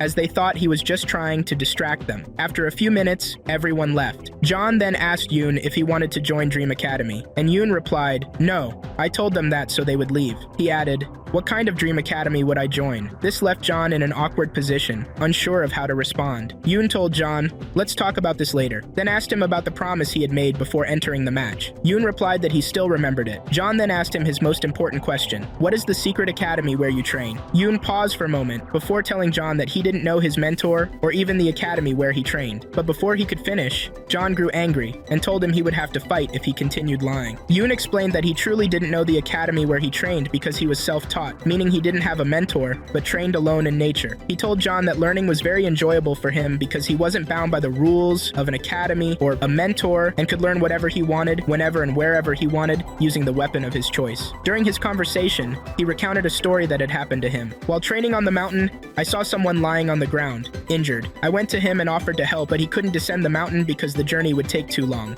So, I decided to treat him on the mountain. then took him to my home and began treating him there. At first, his condition was very severe, but after some time, he started to improve. After about a month, he was able to return to his home. Yun continued his story. At that time, I saw a group of fighters, and the man I had treated was with them. I hid behind a tree so no one would see me, and I overheard their conversation. They were asking the man if someone had treated him, and he told them it had nothing to do with him. But one of them sensed someone hiding behind the tree. At that moment, the man I had treated killed that person. He explained that the fighters were the ones who had injured him in the first place, and had come to finish him off, so they were trying to find out who had treated him in order to eliminate them. Then the man drew his sword and began killing them one by one, but they decided to attack him all at once. Yun stopped telling the story at that point, prompting John to ask, "Why did you stop?" Yun replied, "Because I've never seen anyone fight with such skill." He continued, "That man killed all the fighters except their leader, and then he went to finish him off as well. After that, he came to where I was hiding behind the tree and told me to leave and never return." Yun felt afraid and promised him he wouldn't return, fearing that the man might kill him. He closed his eyes, and when he opened them, the man had disappeared, leaving him stunned. Yun then gathered all the weapons and tools he would need, and before leaving, he took a book that was on the table. He later discovered that the book belonged to the man he had treated, and that the man had intended to give it to him whenever they met again, but Yun hadn't seen him since. At that moment, Seo said to John, "Wait, what does this have to do with the question you asked Yun?" But John ignored her and asked, "Regarding the book you took, what did you find inside?" Yun replied that it contained techniques related to using weapons like daggers and bows, as well as methods that allowed him to wield multiple weapons simultaneously. John grew suspicious and told Yun he felt he was lying. Yun then shouted at him, "I'm telling the truth." John didn't believe him, and thought to himself that the story didn't seem realistic, especially the part about finding a book with someone on a mountain. He felt fate had brought him back to the same kind of evasive answers he used to give Seo. When she would ask him where he bought his weapons, he would reply that he got them from a shop behind his house, but that it was the last weapon in the store, and the shopkeeper had closed the store after selling it. Yun sensed that John didn't believe him, so he kept swearing that the story was true. He then told them that his main goal in participating in the matches was to meet that master again. Seo was focused on his words and said she felt she knew this person, and that he might be the Dark Master. She explained that the Dark Master's power far exceeded that of the Sword Master, one of Korea's top 5 heroes, but he was rarely seen because he relied on stealth. She added that he was a rare genius in assassination techniques, and that she only knew his name and a few scattered details about him. Yun asked Seo, "Have you seen him before?" She replied that she had seen him once with her grandfather when she was young, and at that time, he was preparing for a fight. John told Seo he wanted to know where this man was, so he could obtain a manuscript similar to the one Yun had. Seo replied that her grandfather definitely knew where the man was, and would likely know about the manuscript Yun had, and whether it belonged to the Dark Master.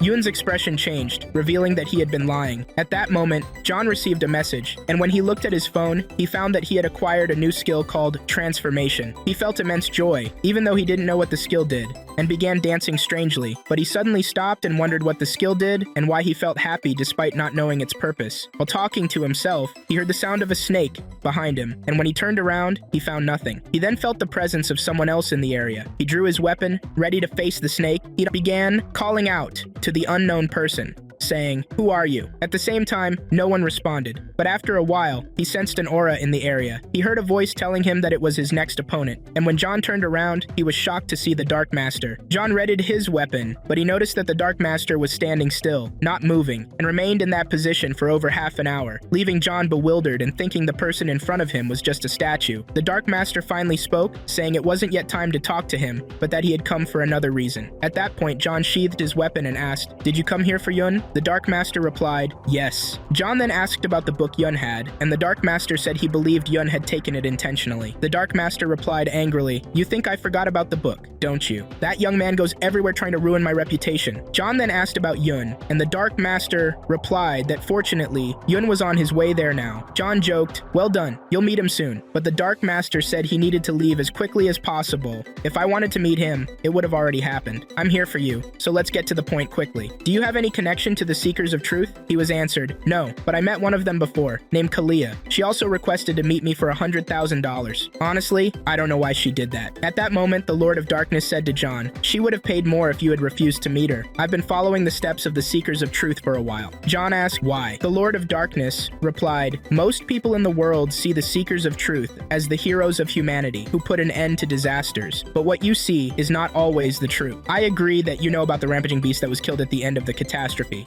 He was referring to the beast that appeared after Earth connected with other dimensions, leading to the emergence of dungeons and monsters. John replied, "I've heard about that beast, and also that the Seekers of Truth were the ones who defeated it in the end." The Lord of Darkness said, "The beast didn't die." He began to explain more about the beast, saying its name was Rampaging Beast, and it was so powerful that the Seekers of Truth referred to it as the second catastrophe. He also explained that even their combined strength couldn't defeat that beast. He continued, "The beast disappeared suddenly, but the catastrophe is that it will return again, and when it does, it will bring an army of monsters with it." John was shocked and asked the Lord of Darkness, "Why do people say the Seekers of Truth defeated the beast?" He replied, "Because the Seekers of Truth, known as the Great Voice, did something to the beast, and then it disappeared. That's why people believed they defeated it." In reality, the power of the Great Voice doesn't allow them to defeat such a beast, nor can they affect it or make it disappear. The Lord of Darkness said he had stopped thinking about the Seekers of Truth, as there was someone among them called the Chosen One, who was considered their secret keeper. The Seekers of Truth claimed he died of old age, but this claim is unreliable. However, someone recently heard something that completely changed the situation. The incident of the distortion of level 10 dungeons, which was the result of the actions of the Seekers of Truth, and the reason behind it was you, John. At that moment, John asked the Lord of Darkness, "Why me specifically?" The Lord of Darkness replied that he still didn't know the reason, but what was certain was that the Seekers of Truth were watching him. Then the Lord of Darkness told John he wanted a favor from him, which was to take care of Yoon,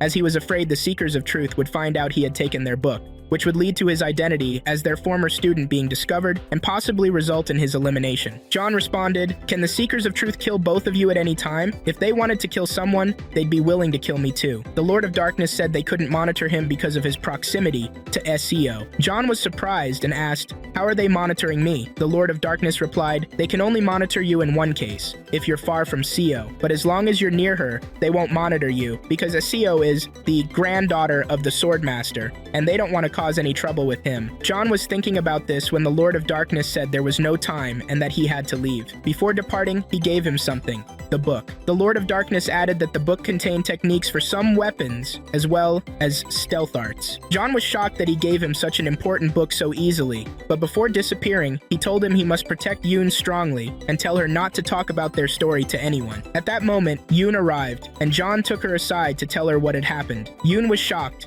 and couldn't believe that the man who saved him was the Lord of Darkness. John told Yoon that he had given him this book before leaving. Yoon asked John to read the book, and John agreed. Afterward, Yoon told John that he had decided on something. He wanted to join the Dream Academy to be with John. SEO was very happy about this because the academy only had John. At first, John was annoyed, but then he said he would be able to pass on the things he learned from the Lord of Darkness to Yoon, given their closeness. At the same time, Seo was thinking about something else, the possibility of them now joining team competitions, as there were now more than one person in the academy, meaning they could form a team. She then told John and Yoon about this suggestion, and both of them were hearing about the concept of teams for the first time. She explained to them that it was similar to beginner tournament matches. After telling them this, John went to attend some lectures and noticed a girl, the daughter of the man he worked with in transporting monster corpses. He approached her, and they talked a little. He asked her, "Why did you come here?" She replied that she had been talking a lot about John with her father, and asked if he had contacted her recently, about 3 months ago. John inquired why she was asking, and she said she had lost contact with him and didn't know anything about him,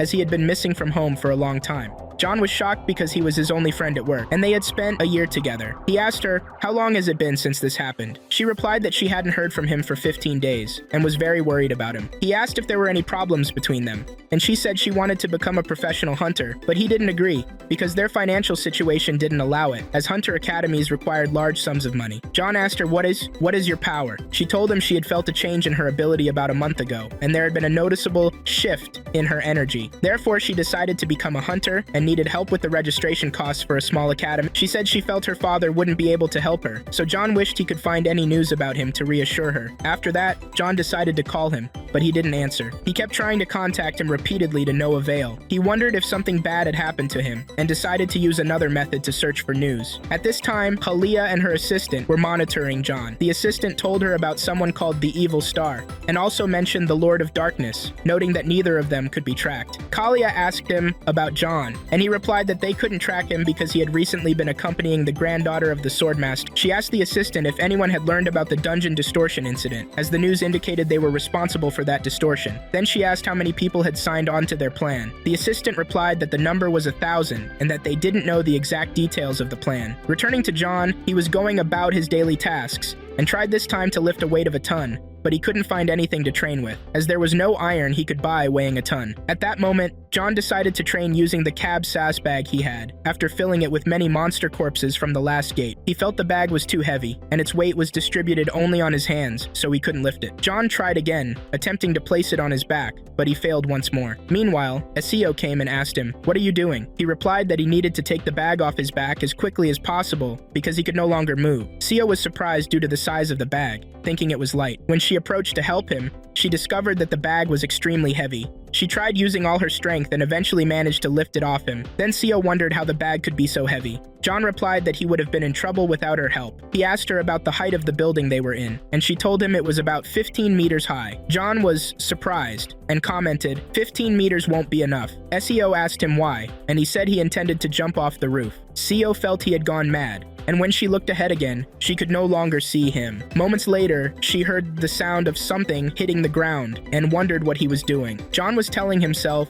that he needed to try again. Yun arrived and saw John trying to lift the bag, so he asked, "What exactly are you doing?" Asura answered that she didn't know, and that John didn't want to tell her. Yun asked, "Is this his usual behavior?" Asura said that John sometimes acted strangely, and when she first asked him, he didn't answer and was speaking incomprehensibly. John tried calling his work friend again, but there was no response, which increased his anxiety. He said that such a situation hadn't occurred in the 10 years they had worked together. At that moment, a message arrived from his daughter asking if her father had responded to him. John told himself he couldn't just sit there and had to act. He told Asura he was going out for a while. She asked, "You're going to jump off the roof again, aren't you?" He replied, "No." Yun asked again, "Were you jumping off the roof?" John replied, "That's just hero talk. Don't interfere." Then Seo asked him, "Where are you going?" He answered that he was in trouble with the person he used to work with, who had disappeared. When Seo inquired about the nature of the problem, John said he wasn't entirely sure there was a problem, but he would let her know if he found out anything. He decided to head to work to ask about it. When he arrived, he saw that all the employees knew him,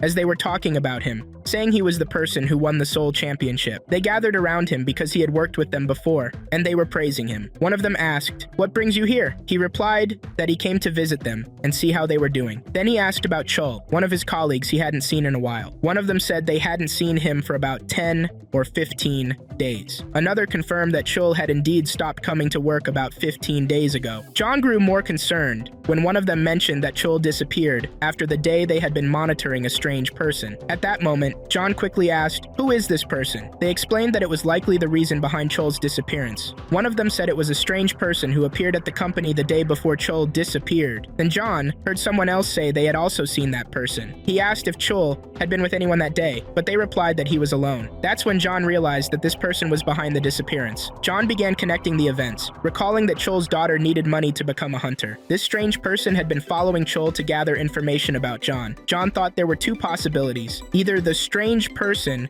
was monitoring Chul to gather information about him, or Chul had gone to another job to earn more money so he could pay for his daughter's academy fees. He asked again about Chul's whereabouts that day, but they said they didn't know. After that, he quickly thanked them for the information they had provided. Then, he headed to the Hunters Association building and asked them about Chul, since he worked in transporting monster corpses, and they were supposed to know the whereabouts of their employees. However, one of the staff told him they couldn't disclose his location because he wasn't a family member. John pressed him, saying, "I need to know where he is. He's missing." The staff member replied that they couldn't reveal his location unless it was confirmed that he was indeed missing. John felt frustrated, as if he couldn't do anything. He went to sit in the park, thinking about everyone who could help him solve this problem. He began recalling his memories with Chul, especially when Chul helped him pay hospital bills when he was injured during work. Finally, he decided to call Seo to ask for her help. John told her he needed her help to arrange a meeting with her grandfather as soon as possible. When he arrived at the Swordmaster's place, the latter said he had heard that John needed something. John shocked him by saying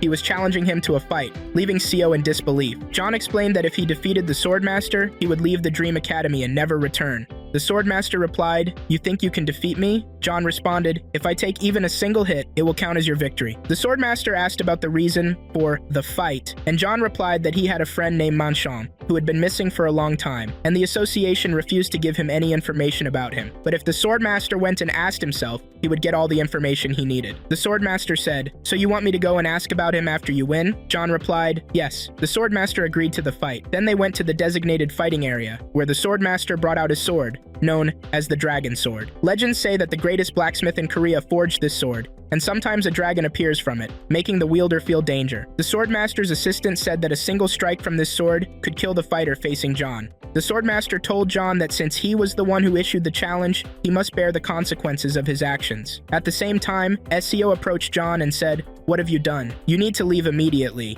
and not challenge my grandfather to a fight." But John replied that the matter was settled, and that he would fight the swordmaster, also expressing his need for help with another issue. They headed to the fighting arena, where the swordmaster told John that if he thought he would go easy on him, he could back out now because he wouldn't show him any mercy. But John asked him only to keep his promise after he won. The swordmaster resolved to use the dragon sword, and told John he would allow him the first attack. John prepared by charging mana into his body and weapon, telling himself he had to deliver his strongest strike from the start. He rushed toward the swordmaster and attacked with all his strength, but the swordmaster managed to block the strike without using any mana. He looked at John, surprised, and said, "Is that all you've got?" John stepped back, feeling his weapon grow hotter. Then the swordmaster attacked again, and John noticed that he had completely forgotten he was a beginner. The swordmaster prepared a strike called Sword Dance, and attacked John with it, but John managed to dodge it, even though the wind generated by the strike forced him to retreat. John felt he had made a mistake by allowing himself to get involved in a fight with the swordmaster, as he had put himself in a bigger problem than the one he was already in. The fight continued,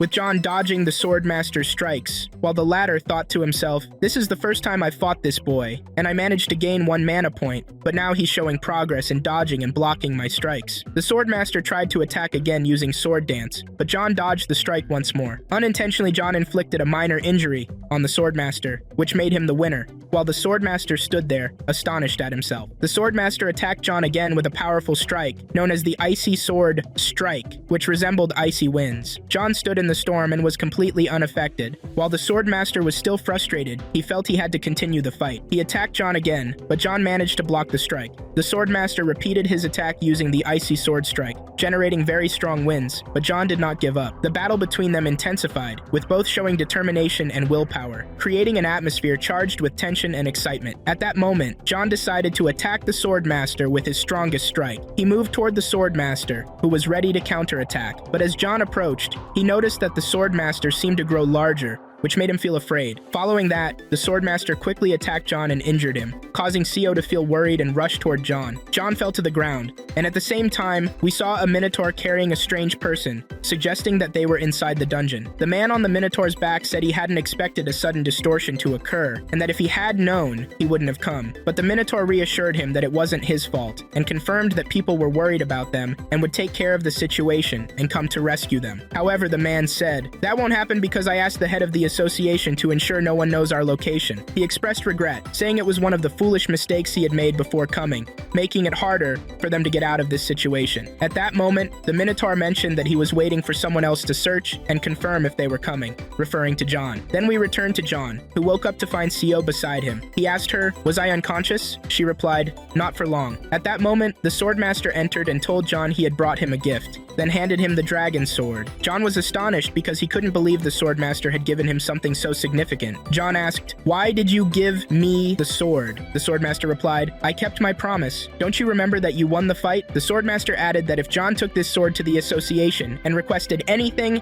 anyone in the association would respond to him, because they knew the sword belonged to the swordmaster. John thanked the swordmaster for the sword, but the latter told him he would take it back if he ever needed it. After that, John headed to the Hunters Association headquarters, specifically to the Professional Hunters building. There, he met an official named Tai. John placed the dragon sword in front of him to show that he was sent by the swordmaster. Tai asked, "What brings you here?" While thinking to himself about how the dragon sword ended up with this person, he initially suspected that John might be a thief. John replied, "I'm pleased to meet you. I came here to ask some questions." At that moment, Tai remembered something else. About 2 weeks ago, he had received a threat from the Dark Lord, who said he would transfer $3 million to someone named Kamsijon. Now, seeing someone with the dragon sword, Tai was surprised and wondered if the person in front of him held similar importance. John asked his question, "I want to ask about my friend, the Minotaur. Was there a hunter from the association following him?" He inquired about the hunter's current location and where the Minotaur was hiding. But the official remembered that the hunter who had been with the Minotaur had instructed him not to reveal their location to anyone. At that moment, the official debated whether to tell John or not. He decided to respond by saying he first wanted to verify that the sword in front of him wasn't a fake. John replied that he could easily examine it, but asked him to answer his question quickly. The official said that verifying the sword would take some time, John responded by saying the official could take the time he needed to verify the sword, but if any problems arose due to the delay, he would take full responsibility. The official thought for a moment and said, "What should I do now? Should I tell him or not?" Then he mentioned that one of the hunters had investigated a distortion in a 10-star ranked dungeon, but didn't know its exact location because the distortion made it appear as a weak dungeon from the outside, while it was strong on the inside. The official explained that he had gone to inspect a 6-star dungeon, and since then, he hadn't returned, and the Minotaur was with him. John began to recall that the Dark Lord had previously told him that the cause of dungeon distortions was the Truth Seekers. At that moment, John decided he needed to leave immediately. He thanked the official for the information and told him he was heading out now, but he asked if he could take a loan from the association as collateral for the dragon sword. There was no response from the official, and John left. Shortly after, Sio called John and asked him what he had found out about the Minotaur. He told her he had a rough idea of his location and believed there was a problem in the dungeon they had entered based on someone else's request. Sio said, "So, what are we gonna do now?" She also told him that her mother had died 12 years ago due to a dungeon distortion incident and had sacrificed herself to save Sio. She warned John, saying, "You'd better not enter that dungeon. We should request support from the association." But John was determined to solve the problem himself. After ending the call with her, John headed to the dungeon's location and said the official had told him they had entered a 6-star dungeon that had been modified to a 10-star rank. There was no one else with them in the dungeon to help. This meant that if anything happened to him, the Minotaur would be in danger. John looked at his phone and noticed he had received a message about a transfer of 500 million yuan. He said he had been waiting for that message for a while and realized it was collateral for the sword. He remembered that when the official mentioned the idea of a loan using the sword, he thought it was a joke. But when he spoke to John, he was serious about the deal and had asked him to write a note. At that time, John said he didn't have time to write notes now, and that it would be better to sell the sword if he wanted money. The official replied that he would buy the sword on behalf of the association for 500 million yuan. John thought that this money would allow him to buy some useful items, which was much better than keeping the dragon sword. After that, he opened a shop to look for a weapon to buy, and saw a weapon being sold for 500 million yuan. He decided to purchase it. It was a strange weapon called Kongnir Sword, and he immediately decided to head toward the dungeon. Upon entering, he felt the place was somewhat strange. As he moved forward a little, he noticed that the trees in this place were actually monsters, though he didn't realize it at first. When he placed his hand on a tree, he felt something strange but ignored it and continued forward. As he advanced, he sensed danger. He drew the weapon he had just purchased and tested its power in case there were monsters. He noticed one of the trees moving, so he charged his weapon with mana and struck the tree, shattering it into pieces. John was shocked by the weapon's power and said, "This is much better than the spear I have." At the same time, he noticed the weapon starting to glow. John tried summoning the weapon to see if he could retrieve it, and when he called for it, the weapon flew back to him. However, it consumed a large amount of mana, so he decided not to try summoning it again. While looking around, he heard a sound coming from the trees. When he looked behind him, he saw a tree, so he threw the weapon at it, piercing through the tree and creating a hole. Then John fled through the gate and called out for Minotaur. Meanwhile, Minotaur was carrying a hunter while a group of trees chased them. The hunter with Minotaur tried using his power to create a barrier between them and the trees. He said, "If we keep moving together, the barrier will collapse and the trees will attack us. You need to escape, and I'll protect you until you get out of the gate." But Minotaur said he wouldn't leave him to escape alone. The hunter fell to the ground and the trees were about to attack them. At that moment, John arrived and cut down all the branches of the trees attacking them, giving Minotaur and the hunter hope. John left them and asked Minotaur to take the hunter to a safe place. After that, John moved forward and began fighting the trees, but he suddenly felt something coming toward him. Although he dodged the attack, he couldn't identify what it was. He decided to summon his weapon again since it had fallen when he dodged the attack. While Minotaur and the hunter observed the damage caused by the tree's attack, John stood in front of the trees and delivered a strike known as the Sandstorm Strike, a blow powerful enough to destroy the attacking tree branches. John managed to retrieve his weapon, and when he threw it at the army of trees attacking them, he eliminated most of the monsters in the area. However, he noticed something else approaching him and dodged the incoming attack using his weapon. John then ran quickly to grab his second weapon, but at that moment, the monsters threw some claws at him. He tried summoning his weapon again, and the mana's power brought it back to him. When he stood up, he noticed a large number of trees still alive. The trees began surrounding him, leaving no room for escape. At that point, John stopped to think about which tree he should throw his weapon at. He thought to himself that there was only one way to decide which tree to target. He decided to play eeny, meeny, miny, mo to choose the right tree. Once he settled on the target tree, he noticed the other trees blocking the area. So, he decided to charge mana into the spear he had and used a powerful strike to destroy all the surrounding trees. After eliminating the trees, he headed toward Minotaur and the hunter with him. Minotaur asked John, "Why were you late in arriving?" John replied, there were too many trees here. He then inquired about why had come to this place. John pointed out that he believed the person had come here to get his daughter into the Hunter's Academy, but Minotaur was trying to calm the situation. Minotaur placed the Hunter on the ground, and John asked, "How is the Hunter?" Minotaur replied, "He's fine, but he's exhausted from using most of his strength fighting the trees." John introduced himself and gave the Hunter an emergency medicine he always carried in his bag. After taking the medicine, the Hunter felt better shortly after. The Hunter asked Minotaur about John, and Minotaur said, "This is the person I was hoping would come." The Hunter then looked at John and expressed that he felt he had seen him before. He asked, "How did you know we were here?" and explained that he had told the association officials not to inform anyone about his location. John replied that he had acted in a certain way to find them. John asked about the recent events, and Minotaur said, "I felt that this gate was going to destabilize, so I entered to stabilize it before that happened. I needed someone to transport the monster corpses, and when I asked at the monster transport headquarters, they told me the best person for the job was Minotaur." John asked, "Why did you tell people not to inform anyone about your location?" The Hunter replied, "Because I wanted to move discreetly." John thought about the words of the Dark Lord. "I feel you came here secretly because you were afraid the truth seekers would find out." The Hunter was shocked when he heard that and asked John, "How did you know that?" But at the same time, a massive tree appeared behind them and attacked. It was larger and stronger than the other trees. Everyone looked at the giant tree, stunned by the situation. The Hunter told John he shouldn't have come here. John replied, "I've never seen a monster like this before." At that moment, the Hunter told John that this was a mutated monster. Minotaur expressed his concern, saying they needed to leave the area immediately. They began searching for an exit from the dungeon, but the Hunter pointed out that escaping was impossible because wherever they went, they would encounter a large number of wild trees. John responded that the solution was to face the monster, but the Hunter said that was an even worse idea. He explained that he had tried to confront it before, and his strongest strike couldn't penetrate its outer shield. He emphasized that even if there was a strike capable of penetrating it, the monster would regenerate very quickly. However, the Hunter mentioned there was one chance to defeat the monster, targeting its power source in one spot, which would allow them to harm it if the Hunter used his strength. John said, "If I can distract it, I'll be able to deliver the necessary strike." He summoned his other weapon, confident it could penetrate the monster. The Hunter asked him to use all his strength, because if they failed, there would be no way for them to survive. He suggested distracting the monster, while the other two escaped instead of dying in the dungeon trying to kill it. John completely rejected that idea, insisting he wouldn't leave the monster and run away. He said the weapon he had would help him deliver a powerful strike, and they would all leave the dungeon together. At that point, the man said, "Show me this weapon." But before taking it, he warned, "If you intend to take the weapon away, it might react." John replied, "Yes, the weapon recognizes its owner." The man then praised the weapon's capabilities and asked about its origin. John explained that he had bought it from a shop near his home, and it was the last weapon in the shop, which closed after he acquired it. The man then said, "We can execute this plan. With this weapon, we'll be able to penetrate the monster." John agreed. "Let's begin and carry out the plan." He prepared his weapon while Minotaur carried the Hunter, but before they started, the Hunter told them, "We need to carefully study the plan." He told John, "I'll be able to weaken the monster and try to distract it." John then explained his plan.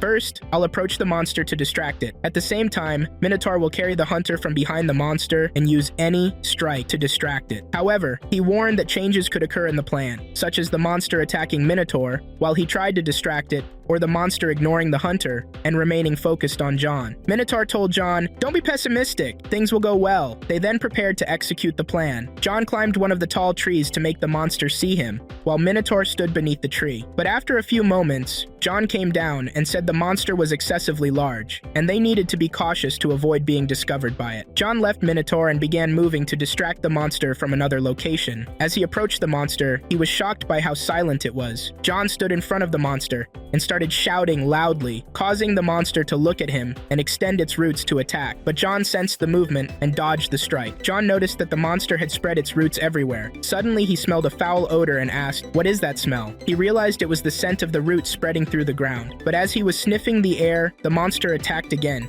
sending its roots toward him. John jumped high, but he didn't escape entirely, as the monster launched several roots in his direction. John used the weapon he had and began cutting the roots. However, when he landed on the ground, he noticed something strange. A sudden light appeared somewhere. When he looked again, he saw a large number of roots coming toward him. John paused to signal to the other hunter to distract the monster and ran off to find another angle to attack from. But the monster was very fast and quickly followed John. John fell to the ground but got up quickly and kept running. He found himself in front of a chain trap, and as he crossed it, the monster followed. The chains began to move and wrapped around the monster's roots, revealing it to be a trap set by the hunter. John saw this as his chance. He grabbed his weapon and charged it with mana, searching for a specific point to strike the monster. He used his famous move, known as John Jin's Eye Strike, and hit the monster with great force, managing to pierce it and destroy its core. John looked around and noticed that his plan had worked. The hunter and Minotaur approached to check on him, but he noticed Minotaur lying on the ground. He moved toward him and asked, "What happened?" Minotaur replied that it was just a small wound,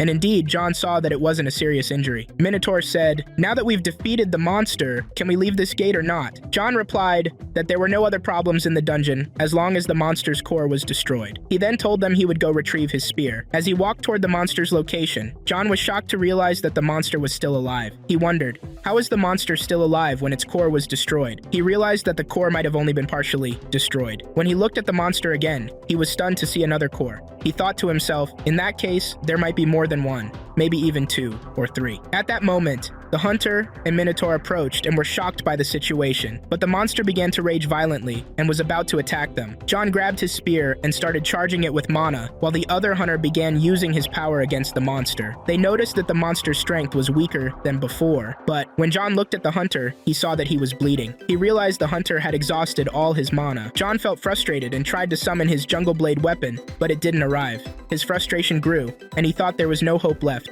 However, they suggested he use the spear he had, saying that if he struck the monster's core with it, it would be destroyed. The hunter assured him that he could distract the monster for a little longer, but John needed to act quickly to destroy the core. John rushed in the opposite direction, dodging the roots the monster sent after him. He managed to reach the other side, where he charged his weapon and created a powerful storm that cut through all the roots. But he noticed the roots were regenerating again, and told himself there was no choice but to attack the core. However, he couldn't get close enough. As he prepared to throw the spear, he felt a root grab him. A larger group of roots came toward him, making him lose hope. The hunter with him used his power to hold back the roots and called out to John, saying he must destroy the core as quickly as possible, hoping this would be the final core. The hunter began using more power, touching all the monster's roots. At that moment, John saw his chance and ran toward the core, but as he passed by the monster, he failed to destroy the core and was struck hard, falling to the ground. At that moment, a group of roots came toward him, but before they could reach him, the hunter arrived, using his power and shouting to John, "Get up quickly, I can't hold them off much longer." Despite his injuries, John tried to stand but fell again. During this, he remembered one of the lectures he attended at the Academy of Excellence about Hercules, the hero from Roman and Greek mythology. The lecturer emphasized the importance of strength, but explained that physical power wasn't always what one needed. For example, Hercules had killed his family and gone mad, yet he became a legend in history. With this memory, John stood up and prepared to advance toward the monster, while the hunter with them didn't know what to do at that moment. At that moment, John prepared to attack the monster, while it was attacking them simultaneously. He used his Beast Vortex skill, cutting through all the roots coming toward him. He charged toward the monster's core and attacked it, successfully destroying it, but he lost consciousness afterward. The hunter used his power to lower him safely to the ground. Minotaur then approached and asked the hunter if John was okay. The hunter replied that John was fine, but had lost all his mana and would need some time to recover. The hunter said, "Thank God we survived that ordeal safely." He admitted that he had thought the plan would fail and that they wouldn't make it out alive. The hunter added to Minotaur that he could teach his daughter at the hunter's academy for free. This made Minotaur happy, while John was dreaming about what had just happened and was on the verge of waking up. The hunter looked at the sky and said, "Finally, that nightmare is over." After a while, John woke up in the hospital. Minotaur came to sit with him and began explaining everything to him. They told him that he had lost consciousness after defeating the monster, but when he looked at the hunter, who was with them, he noticed that he still seemed exhausted. John asked Minotaur to call Sio, and Minotaur replied that he had already contacted her because she was worried about him. Moreover, Minotaur added that everyone thought John had come looking for him when he took the Swordmaster's sword, and they couldn't believe he had done that. Minotaur told the hunter who was with them that he wanted his salary doubled because he had endured 2 tough days with him, and confirmed that he would receive a large reward from the association for clearing that dungeon. The hunter agreed, and then said to him again, "If you want to teach my daughter, I'd be happy about that." Minotaur was surprised, thinking the hunter had been joking the first time. The hunter explained that he wanted to pass on his great knowledge to someone else before he died, as he was old and wanted to accomplish that. He considered it a gift since Minotaur had saved his life. Then he looked at John and said, "You also saved my life. If you want to learn, I can train you," which meant he was a very powerful hunter. But John said to him, "If you want to give me a gift, give me money." The hunter asked, How much do you want? Whatever amount you ask for, I'll give it to you. But just as he was about to mention the amount, the door suddenly opened, and the swordmaster entered, looking extremely angry. It seemed his anger was due to the dragon sword, but when he saw the hunter, it appeared as though he recognized him. The swordmaster asked the hunter, "Why are you here?" The hunter replied, "I didn't expect to see you after all these days." They then reminisced about the old days when the five of them used to run together in the mornings. The swordmaster responded, "I don't remember any of that." Then he asked, "And why are you here?" The hunter explained that he had encountered trouble while in a distorted gate and was on the verge of death. While they were talking, John asked Seo about the whereabouts of the hunter's daughter, and she replied that she was on her way. Meanwhile, the swordmaster grew bored of the hunter's story and asked him, "You're definitely lying to me." But the hunter replied, "I was about to die if it weren't for John appearing and saving me." At that moment, the swordmaster felt deeply upset, as if it was clear he would have preferred the hunter to die. John asked, "Why did you sell the sword? I didn't give it to you to sell." The hunter replied to the swordmaster, saying he could understand the situation this time because John had saved his life. But the swordmaster interrupted him, saying, "Don't interfere in my conversation." The hunter added that he was confident John had sold the sword to come and save them, and confirmed that he had purchased a weapon that was the main reason for defeating the monster, which he could only afford after selling the swordmaster's sword. It was clear that John had informed them of this while they were in the dungeon, which made the swordmaster furious. The hunter then asked, "Why are you overreacting with John?" When the swordmaster inquired about what John had sold, he sold my dragon sword. The hunter was shocked because John hadn't thought the dragon sword had been sold, and mentioned that he had another spear equivalent in power to the dragon sword, which could be used instead. The swordmaster turned to him and asked, "What do you mean?" While John felt anxious, he thought to himself that he didn't want to give that weapon to the swordmaster. Anger flared in the swordmaster's eyes, making John feel afraid. He said, "I didn't sell the sword.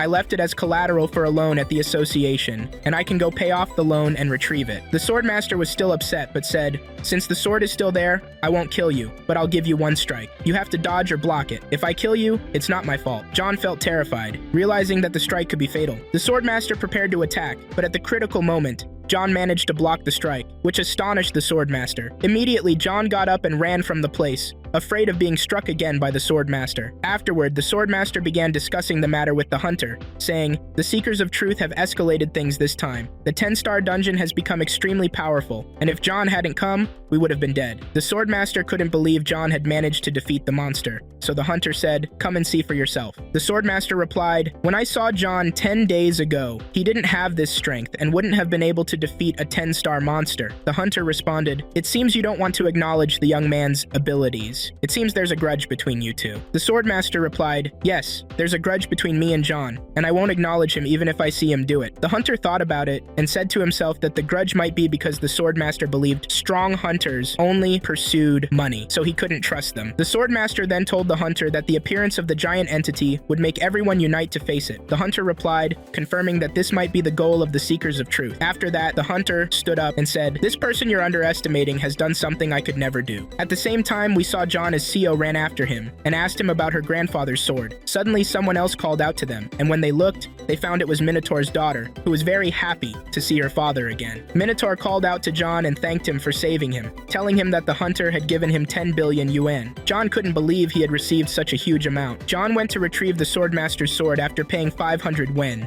After these events, John remembered the incident where the swordmaster had blocked his strike and asked himself how he had managed to do that. He decided to think about it later. He went to Yun, who was very happy that John had come to visit him. At the same time, Seo came to check on John and noticed that he had no injuries for a while and thought about the weapon he had, mentioning to him that the superior store contained many items stronger than that weapon, and emphasized that he should collect as many of those weapons as possible. She then said to John, "Since you need money, I came to tell you that there are upcoming competitions." John asked her about the prize value for the competition. SEO replied that it would be 3 billion yuan, but there was a small problem. He couldn't join unless he had a team, and the team had to consist of at least 3 members. John expressed his concern, saying that the only member he currently had was Yun. Then he asked, "Is it possible for Yun and me to enter alone?" But she replied no. At that point, he said, "There's no one who wants to join us." He thought for a moment and then said, "There's only one person, and that's Su-Yun, Minotaur's daughter." When he told Seo this, she was surprised and asked, "You want to include Su-Yun in the Dream Academy?" John confirmed this, adding that he would go out and thank her for agreeing,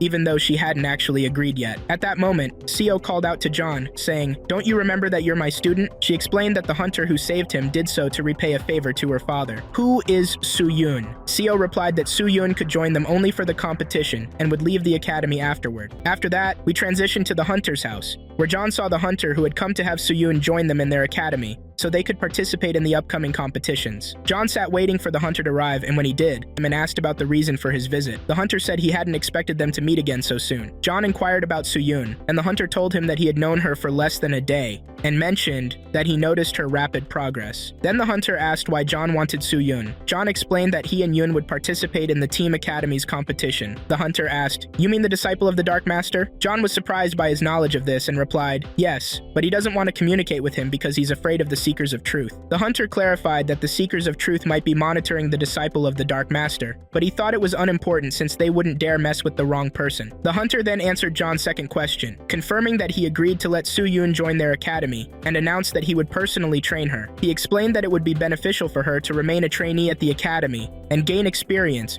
through fighting and matches. Afterward, John took Soo-yoon and left, and Seo was happy that he managed to bring her to the academy. Then Yoon arrived and met Soo-yoon, introducing himself as the disciple of the Dark Master. At that moment, John remembered that he had previously told Yoon not to reveal this to anyone. Soo-yoon then remarked that she found herself surrounded by a group of fools. When John placed his hand over Yoon's mouth, he said, "This naive person here is Yoon, the disciple of the Dark Master." Yoon shouted at John, "You told her too." John replied, "I told you not to tell anyone, but no one told me not to." John continued introducing Soo-yoon to everyone, and informed them that the three of them would participate in the upcoming team competition. Soo-yoon then said, "I'm still a trainee, and I'm sure I won't be able to do anything in that competition." Yoon quickly stood beside her and said, "The person in front of you is the one who will make us win the next competition." SEO then joined them, saying they needed a good name for the team. John asked if they had any ideas, but the three of them looked at him in silence. He said, "Why are you all looking at me?" Yoon replied, "You're the team leader, so you're supposed to come up with a name." John asked, "What do you mean by leader?" SEO responded, "Yes, you'll be the leader because you're the one who formed the team." John then said he didn't have any name for the team, and asked if they had any suggestions. At that moment, John saw something written on the wall, Dream Hunter. He suggested, "How about the name Dream Team?" Everyone liked the name and agreed it was very fitting. SEO even added that it would match the academy's name, Dream Academy, Dream Team. After that,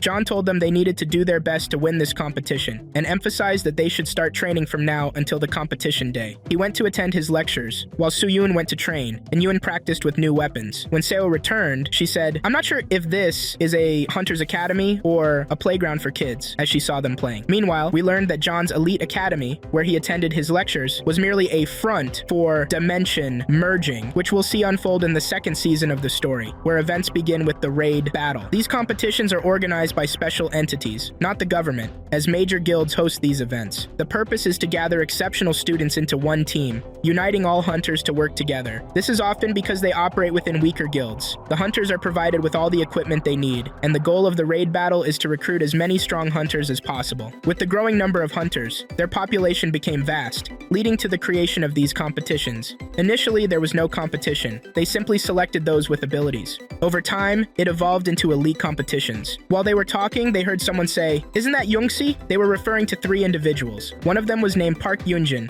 and the other was Tonen Gum, both from Gaon Academy. These were members of the elite team, consisting of the top 5 members of Gaon Academy. The audience was also waiting for 5 members from Mills Academy and 5 from Ali Academy, as these 2 academies were expected to showcase their best talents. Someone said, "Mills Academy will present Lee Han." Another replied, "He's considered the greatest talent in the history of professional hunters." At the same time, we saw Yoon, Soo-yoon, and her trainer discussing the competition. Yoon said, "Our leader is very famous. Why aren't they talking about him too?" Then we moved to the first round of the raid battle, where we saw a nest filled with giant spiders being fought by a group of hunters. The first academy to be eliminated was Sidra Academy, failing after 37 minutes. They were followed by Nature Academy, which failed after 51 minutes. The audience was very excited and wondered why some teams lost in the first round, considering it was supposed to be very easy. The first team to pass the first round was Gaon Academy, completing it in just 30 minutes. At that moment, the audience said, "We haven't seen the hunters from Mills Academy yet." The commentator replied that another team had also passed the first round. People assumed the winners were either Mills Academy or Alley Academy. They were shocked to learn it was Dream Academy, wondering, what is Dream Academy? They were astonished to discover that they had completed the first round in just 9 minutes. Someone shouted, "How can a team finish it in 9 minutes?" They questioned whether there was an issue with the machine calculating the time, but the commentator assured them that the electronic screen showed they had completed it in just 9 minutes. Someone told an official, "It seems there's something wrong." The official replied that he would check the matter. The person said, "I told you there's something wrong here." Shortly after, the official returned to inform them that the adjusted time would be displayed immediately. When the adjusted time appeared, it was 9 minutes and 4 seconds, while the original time was 9 minutes and 34 seconds. After that, they saw a monster called the Archond, the same type of creature the Dream Team had fought in the previous round. The spiders began shooting webs at them, and John prepared to face them, cutting all the webs. Suddenly, a large number of spiders surrounded him. At that moment, Yoon arrived and began fighting alongside John against the spiders. While Soo-Yoon stood watching, she couldn't do anything but said, "John and Yoon are incredibly strong." She then decided she needed to help them and began channeling her mana to repel the spiders. Thanks to their combined efforts, they successfully cleared the stage. When they exited the dungeon, they congratulated each other, saying they would undoubtedly win these matches and the entire competition. Yoon told John, "Every time I see you, you seem stronger than before. When will you stop growing?" John looked at him with disgust and said, "Don't speak again. What did you do with the weapons you had?" He had discarded all of them except for the daggers and bow. Soo-Yoon stood silently, unsure of what to say. As they talked, Soo-Yoon said, "Wait a moment, everyone here is watching us." Indeed, everyone was staring at them, wondering how they managed to complete the round in 9 minutes. They began asking, "Isn't this the hunter, John, who previously won the beginners competition and the mock test?" Some recognized Yoon, but not everyone. At that moment, John noticed the hunters from Gaon Academy and their leader, who wondered why people were looking at them that way. Then they turned and left. Shortly after, someone entered and asked about the noise they had been hearing, and everyone held their breath, stunned by what Mills Academy had achieved. At that moment, everyone knew that Mills Academy had completed the test in 31 minutes, but people didn't pay attention to them and focused on Dream Academy. The leader of the Mills team seemed frustrated and said, "How amazing that you don't care about us." Then one of the students from Alley Academy, which completed the test in 32 minutes, passed by. After that, the second round began, where the task was to collect all the crystals in a dungeon within the allotted time. The faster the round was completed, the more points were earned. We moved to see the Dream Team inside the dungeon, where they completed their task in just 4 minutes, securing first place. Then we moved to the third round, where the task was to eliminate artificial monsters, with time being a factor in earning more points. We saw the team fighting in the dungeon, and they managed to eliminate the monsters in just 19 seconds, earning first place once again. The fourth round came, where they had to fight trees and their roots in what was known as the drill forest. At that moment, Yoon ran out of arrows. John told her, "Use the daggers you have, and I'll go finish this round." Indeed, John left, while Yoon prepared to face the remaining roots. The camera focused on John, who was fighting the tree. He began charging mana into the weapon he held and managed to take down the tree. However, he noticed something strange floating in the air, a glowing orb. The orb started rising higher into the sky, and John noticed it contained a large amount of mana. He thought it might be the dungeon's core, but hesitated, thinking it could be related to the monster's return. Suddenly another monster appeared behind him, but John managed to eliminate it without even looking. He used the spear he held, known as Gungnir, and attacked the glowing orb. As he looked behind him, he noticed another monster had appeared. He looked at the monster and then at the long spear he held, thinking to himself that Gungnir had a destructive strike he hadn't discovered yet. He decided to use the long spear and began exploring its special attack. He attacked the orb with the long spear, saying, "Let's try this now." At the same time, we shifted to Ja-An's team, who were still in a similar dungeon. They saw one of their members outside the circle they had formed and shouted at him, "You're supposed to be in the center of the circle." At that moment, the team leader said, "It's good that you held your formation well." They added, "Ja-An Academy is capable of completing this dungeon in 44 minutes and 51 seconds. At that moment, everyone said this would be good if they could secure first place, as they didn't think anyone could finish the dungeon in 44 minutes or less. They felt very proud of themselves. As they exited, they saw the Dream Team. One of the girls said, "What is Ja-An's team doing here?" The rest of the team replied that they might have entered before them, and said what they had done earlier was just a coincidence. Then they saw something that shocked everyone, and one of them commented, "This is impossible.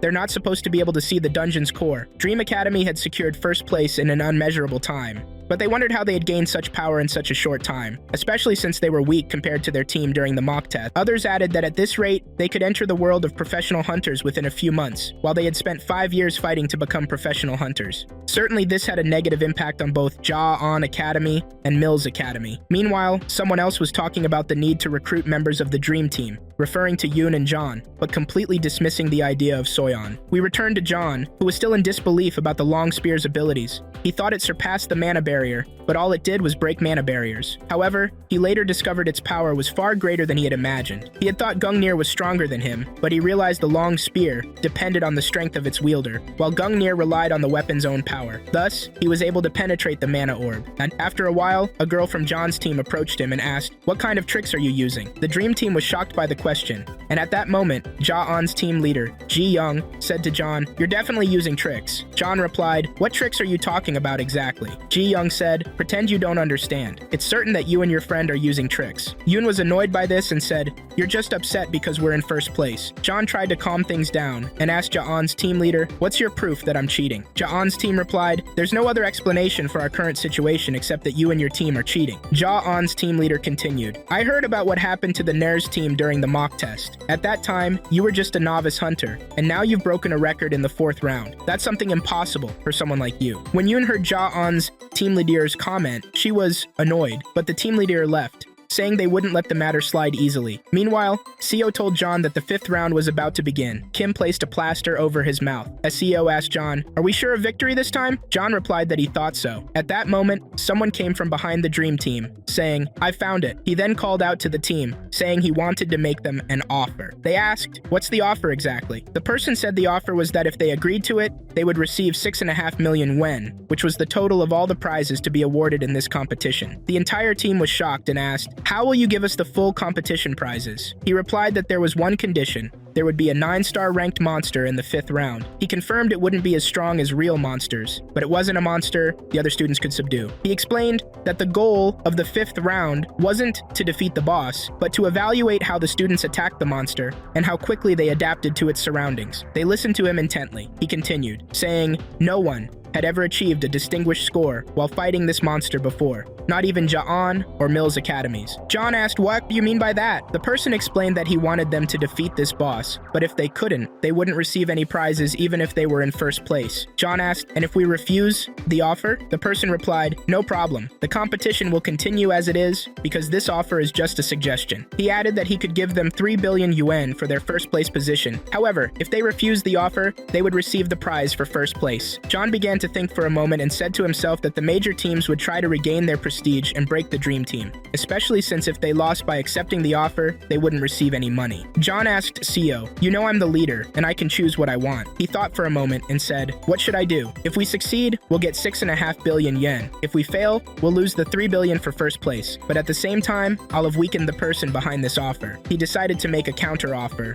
which shocked the person, who asked, "What's your offer?" John said the total prize pool for the competition was 6.5 billion yuan, according to his offer, but of course it would go to only one team. However, if this offer went out, it would be divided among the top teams. John said he could use his influence to increase the prize to 10 billion yuan. The team with John was shocked, and one of them commented, "How do you want to increase it to 10 billion yuan all at once?" At that moment, John said they had now secured first place without a doubt, and explained that they wouldn't risk 3 billion yuan to win the prizes of the other teams, as the largest prize among them was only 1.5 billion. The remaining 3.5 billion in prizes were allocated to the 2nd, 3rd, and 4th teams, while the first place team received 3 billion yuan. The person told John, "If you don't agree to my offer, we'll take our 3 billion yuan." While John was thinking to himself, he wondered what he would do with the 10 billion yuan when it was divided. It was certain he would receive 3.5 billion yuan in this offer, and so would Seong and Yoon, making it worth the risk. Instead of each of them receiving 1 billion yuan, they would now each receive nearly 3.5 billion yuan. Then John asked the official, "What is your response?" He turned to another official, who said he had not expected the dream team to make such an offer. At the same time, all the teams had learned about the offer made to the dream team, and expected them to reject it, as they would not waste 3 billion yuan. Meanwhile, attention was drawn to the monster that would appear in the 5th round, named Devenant, a 9-star class monster that must be killed twice to be eliminated. John and his team had prepared a dungeon for that monster. While Sao was saying to Leon, "Don't you think John is greedy and obsessed with money too?" John stood in front of her and said, "By the way, I can hear you. The next round will be the final one, and we'll earn 10 billion yuan." Suddenly, they heard a strange sound and were shocked. They didn't know where the sound was coming from, and suddenly a monster appeared before them, causing the audience to panic and fear. Even the officials looked terrified, saying it was madness, and that this monster was not a 9-star class. They realized that someone was planning to kill them because this monster was forbidden. One of the officials jumped and called out to someone named Lady Huan, confirming that this monster was sentient. Despite being sentient, it had intelligence that allowed it to deliver attacks known as mental strikes, and could kill a person. If it didn't kill, it would cause insanity and severe injuries. We then returned to the dream team, where the monster began emitting something akin to interference, making their vision blurry and causing their heads to ache. The monster was called Draker. The dream team was terrified by the waves emanating from the monster, and Co was extremely frightened, saying, "Don't kill my father," because the monster was causing her hallucinations due to its power. At the same moment, an official arrived at the other officials and said, "You must leave immediately because the monster will annihilate everyone here." But one of the officials replied, "The monster was originally the result of an error, and this error occurred due to a malfunction. Because of this malfunction, we cannot get them out now." The official became furious and said, "Do you prefer someone dying over losing billions of dollars? This, in addition to the fact that one of these participants has a promising future." The other officials responded, saying they understood what he was saying. Then the official asked, "What do we do now?" Meanwhile, they noticed something on the screen that shocked everyone, including the audience and the Jaeon team, because John managed to approach the monster while Seo and Yun were unconscious. John stood in front of the monster, with nothing blocking his way. "You, Draker, what are you doing here?" Draker used another type of power to control John, but he later realized he couldn't control him. At first, he laughed, then noticed that John was moving normally. The monster said to John, "I'd like you to enjoy your streak of victories now, but don't you know that you're essentially a nobody?" The monster continued, "Such persistence. I think things will improve, but even after you become a professional, you can't defeat a monster like me." John looked at the monster and said, "I'm right here." The monster tried again to control him magnetically, but he failed once more. John asked, "Where's the fight?" But the monster couldn't believe he was unable to control John. At that moment, the monster disappeared, and John prepared himself, drawing his weapon to face the monster. The monster reappeared and changed its form to become terrifying, but that didn't affect John. The monster tried to emit a loud sound to harm John while simultaneously taking on a form similar to John and screaming loudly, but it was astonished and unable to understand what was happening. While John tried to remain calm so as not to be affected by the monster, he advanced toward it. As he got closer, the monster tried to deceive him into thinking he was somewhere else, but John wasn't fooled by the trick. John advanced and plunged his long spear into the monster, leading to its end. The round concluded with him. At the same time, we returned to the officials, who stood in astonishment. One of them said, "Impossible. How did this boy manage to finish Draker? And how was he able to withstand its attack? No one here can withstand Draker's attack, and this young man managed to kill it with a single strike." He then added seriously, "This boy is no ordinary person." We then shifted to the leader of the Jaeon team, who stood in disbelief at what had happened,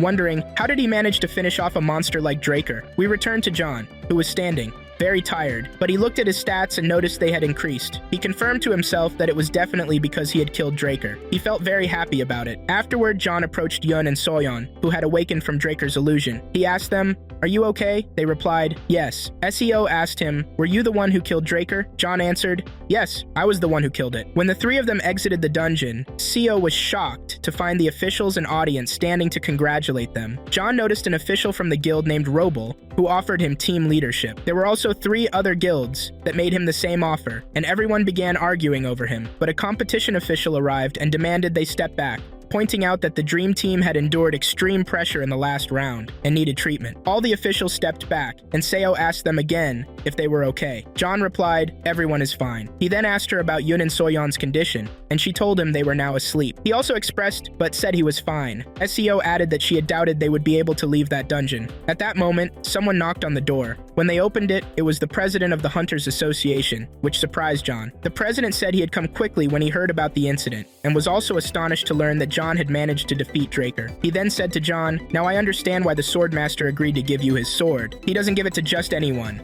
He didn't even give it to me personally." The president continued, "As we know, the Swordmaster hates John." At that moment, the Swordmaster also entered the competition venue. When he heard about the Draker incident, SEO was surprised and asked him, "How do you know John?" He replied, "I sold him the dragon sword that belonged to her grandfather." SEO then asked, "What did you sell?" The president of the association said, "John, how are you now?" John replied, "I'm fine." He added, "Since you're here, I want to ask you a question. What exactly happened?" He asked him about the appearance of the man in the gate, pointing out that it should have been an ordinary 9-star ranked monster. The president of the association replied, "The mana core in the dungeon had been depleted earlier, which led to the emergence of such a monster." He noted that this was the first time something like this had happened. He said, "This is considered a dungeon distortion incident." At that moment, John began to think, so, ordinary people can cause distortions in the cells. He continued, "The disaster that must occur is definitely a distortion incident." He was referring to the disaster that truth seekers might cause. The head of the association interrupted him, saying he would ensure that such problems would not happen again. He added that he wouldn't just apologize with words, but would also compensate John for it, and the compensation would be of John's choosing. John told the head of the association that he wanted an additional 3 billion yuan, which surprised the head of the association, but he agreed. Internally, the head felt that John seemed obsessed with money. John then said, "I mean 3 billion yuan per person." The head of the association was shocked by this demand, but eventually agreed. The raid battle ended with the Dream Team's victory, prompting all the guilds to make offers for John to join them, including Jaon Academy, which tried to contact Dream Academy to buy both John and Yun. Even the public began to call for John to be granted a hunter's license, as he still didn't have one. As a result, each member of the Dream Team received a prize share of approximately 6.5 billion yuan. SEO came to John and told him she would only take 3 billion, leaving the rest for him. Yun also came and repeated the same to John. John was very pleased to hear this, and didn't think of asking them to take their share of the money. In fact, he would have been happier if they had taken the 3 billion yuan they received. With this, John's total account reached 12.5 billion yuan, as he already had 3.5 billion before the competition, plus 10 billion yuan for his victory, and another 9 billion as compensation. John turned to Seo and said, "Did you see the news about the team that won?" Seo replied that she was aware of it. John said, "There's something important now. We can enter 6-star cells." But Seo responded, saying he could only do that if there was at least one rank A hunter on the team. John, annoyed, said, "So we can't enter 6-star cells?" Seo replied, "No." John asked again, "What do we do now?" He repeated his question to Minotaur. Suddenly, Minotaur appeared on the phone screen, surprising John. Minotaur asked, "Why are you surprised this time?" John replied, "You don't know how to appear in a different way." But Minotaur responded, "But this way is fun anyway. What did you want from me?" John said he had finished his lectures and wanted to start new ones, asking Minotaur to recommend some. Minotaur thought for a moment and then told him about 2 lectures that had a 50% discount. "What did you expect? You can get discounts of up to 100%, but you have to do something first to earn the discount." John, surprised, asked, "What is this discount you're talking about, and what do I have to do to get it?" in the Distinguished Academies test. When he looked at his scores, he realized he had failed all of them. Minotaur explained that there was another way to prove his improvement more quickly. He said, "These are the mock test scores. If you take another mock test and show significant improvement, you'll get a discount proportional to your improvement rate. For example, if you improve by 50%, you'll get a 50% discount." John asked, "Do you really want me to try that?" Minotaur replied, "Yes, I want to try." The test began with a dragon that distracted him with gold pieces, as this dragon, called Fafnir, was obsessed with gold. Upon entering the test, John threw gold to distract Fafnir and managed to escape. But this time, Fafnir had 7 heads, which drove John crazy because it previously only had 1 head. John began calling out to Minotaur, saying, "How does Fafnir have 7 heads now? Isn't it supposed to have just 1? But Minotaur, who was far away, didn't know how to respond. However, he explained the conditions for winning, which were to destroy all 9 heads within the allotted time of 30 minutes. John was shocked because this wasn't the mock test he had seen before. Meanwhile, the flaming Hydra heads were on alert, preparing to attack John with their black flames. As John prepared with his spear, he launched it at one of the Hydra's heads, managing to pierce and sever it. John rejoiced, saying, "Finally, I got rid of 1 head, so now there are only 8 left." This achievement was very exciting for John, leading him to think about how to overcome the remaining challenges in this test. At that moment, John was shocked to see that the head he had cut off had grown 3 new heads, all of which began attacking him. He decided to exit the stage before the Hydra could defeat him. When he exited, he found Minotaur in front of him and asked, "What can I do to kill the Hydra?" John explained his situation to Minotaur, saying he had cut off one of the Hydra's heads, but it grew 3 more. Minotaur told him he could return to the lectures because he wouldn't be able to defeat the Hydra in his current state. John asked if there were lectures about the Hydra, and Minotaur replied that there were indeed lectures about it. As Minotaur looked through the lectures, he saw some titles related to the Hydra, and explained that the Hydra was a type of dragon, and that the best attack against it was fire. However, John didn't want to continue the lecture. He decided to re-enter the battle with the Hydra. When he entered the cell for the 3rd confrontation, he pulled out an explosive material from his bag, and threw a large number of them at the Hydra, then set them on fire. As a result, he found himself exiting the stage and choosing the method. Afterward, Afterward, he received a message confirming his combat efficiency and learned that he had indeed defeated the Hydra. However, after that battle, he collapsed to the ground, saying he had been tricked. Then we go back in time a bit, 9 days earlier, when John was practicing the exercises he had learned in the lectures, such as lifting a giant rock. After several days, he was given another training task that involved defeating a Poichao Pai, the Ish, an evil skeleton with an army of skeletons, whose power level was 23% compared to John's current power level of 88.8%. At that time, John confirmed to himself that he was striving to reach a power level of 50% or higher. Minotaur told him to continue progressing through the stages, as John's strength would increase. He mentioned that in his duel with the Lich, he hadn't been able to win, so it was up to John to defeat it. John faced off against the Lich, and in the first level, he was required to endure the Lich's dark power for 30 minutes, which he successfully managed to do. He continued passing the tests until he reached a stage he could not overcome. Then, Minotaur asked him to attend another lecture he had mentioned earlier. When John went to find that lecture, he discovered that its price was 5.4 billion yuan. He thought to himself that this was an exorbitant amount, but Minotaur told him that this price was much lower than it had been in previous instances. After paying 5 billion yuan, John was very upset about having to spend such an amount on a lecture. When he noticed that the lecture was delayed in starting,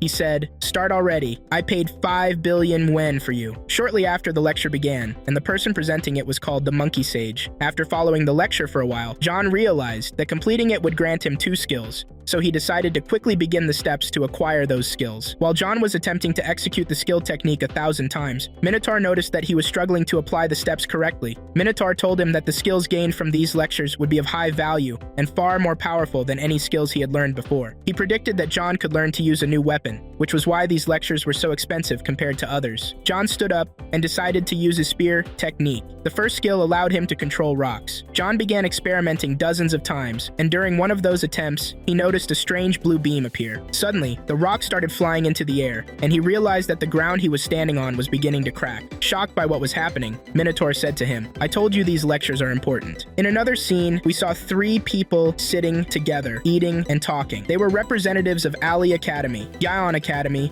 and Mills Academy. They were discussing the poor state of their 3 academies, which were supposed to be the strongest in Seoul, due to the emergence of Dream Academy, which had defeated the 3 academies in 2 previous tournaments. One of them said to the others that they needed to do something about John, to which another asked, "What do you mean by doing something?" Anger appeared on the first person's face as he said, "I mean breaking his fighting spirit, for example." But the second objected, saying, "There's a connection between him and the Swordmaster, and any conflict with him will cause us trouble." At that point, the angry person decided to leave, followed by the girl who was with them. The girl asked, "What do you mean to do?" We then returned to John, who was feeling the backlash from the technique he had used. Despite this, he noticed that he had exhausted a large amount of his energy and collapsed to the ground. Minotaur said, "If you master this skill, you'll gain an intermediate level skill, which will be a significant achievement for you, especially since you don't currently possess any skills at that level." John asked Minotaur, "After I manage to execute that technique, do I really have to complete it 1,000 times?" Minotaur replied, "Of course, you have to complete it." John responded, "One technique nearly drained all my energy. If it works every time, I won't be able to do it 10 times a day." Minotaur reassured him, saying,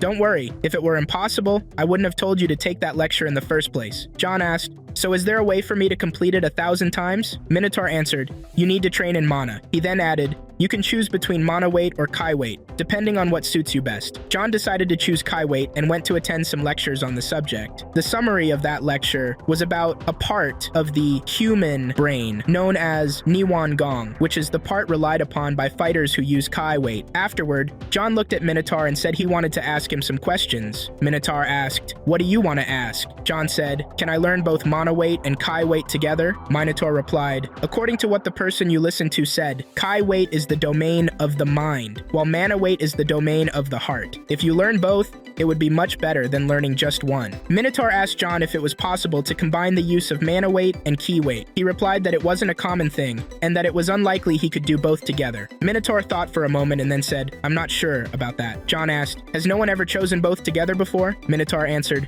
"Everyone chooses what they prefer, and I don't know if anyone has tried using both together." John felt that since no one had chosen both together, this method was likely not feasible.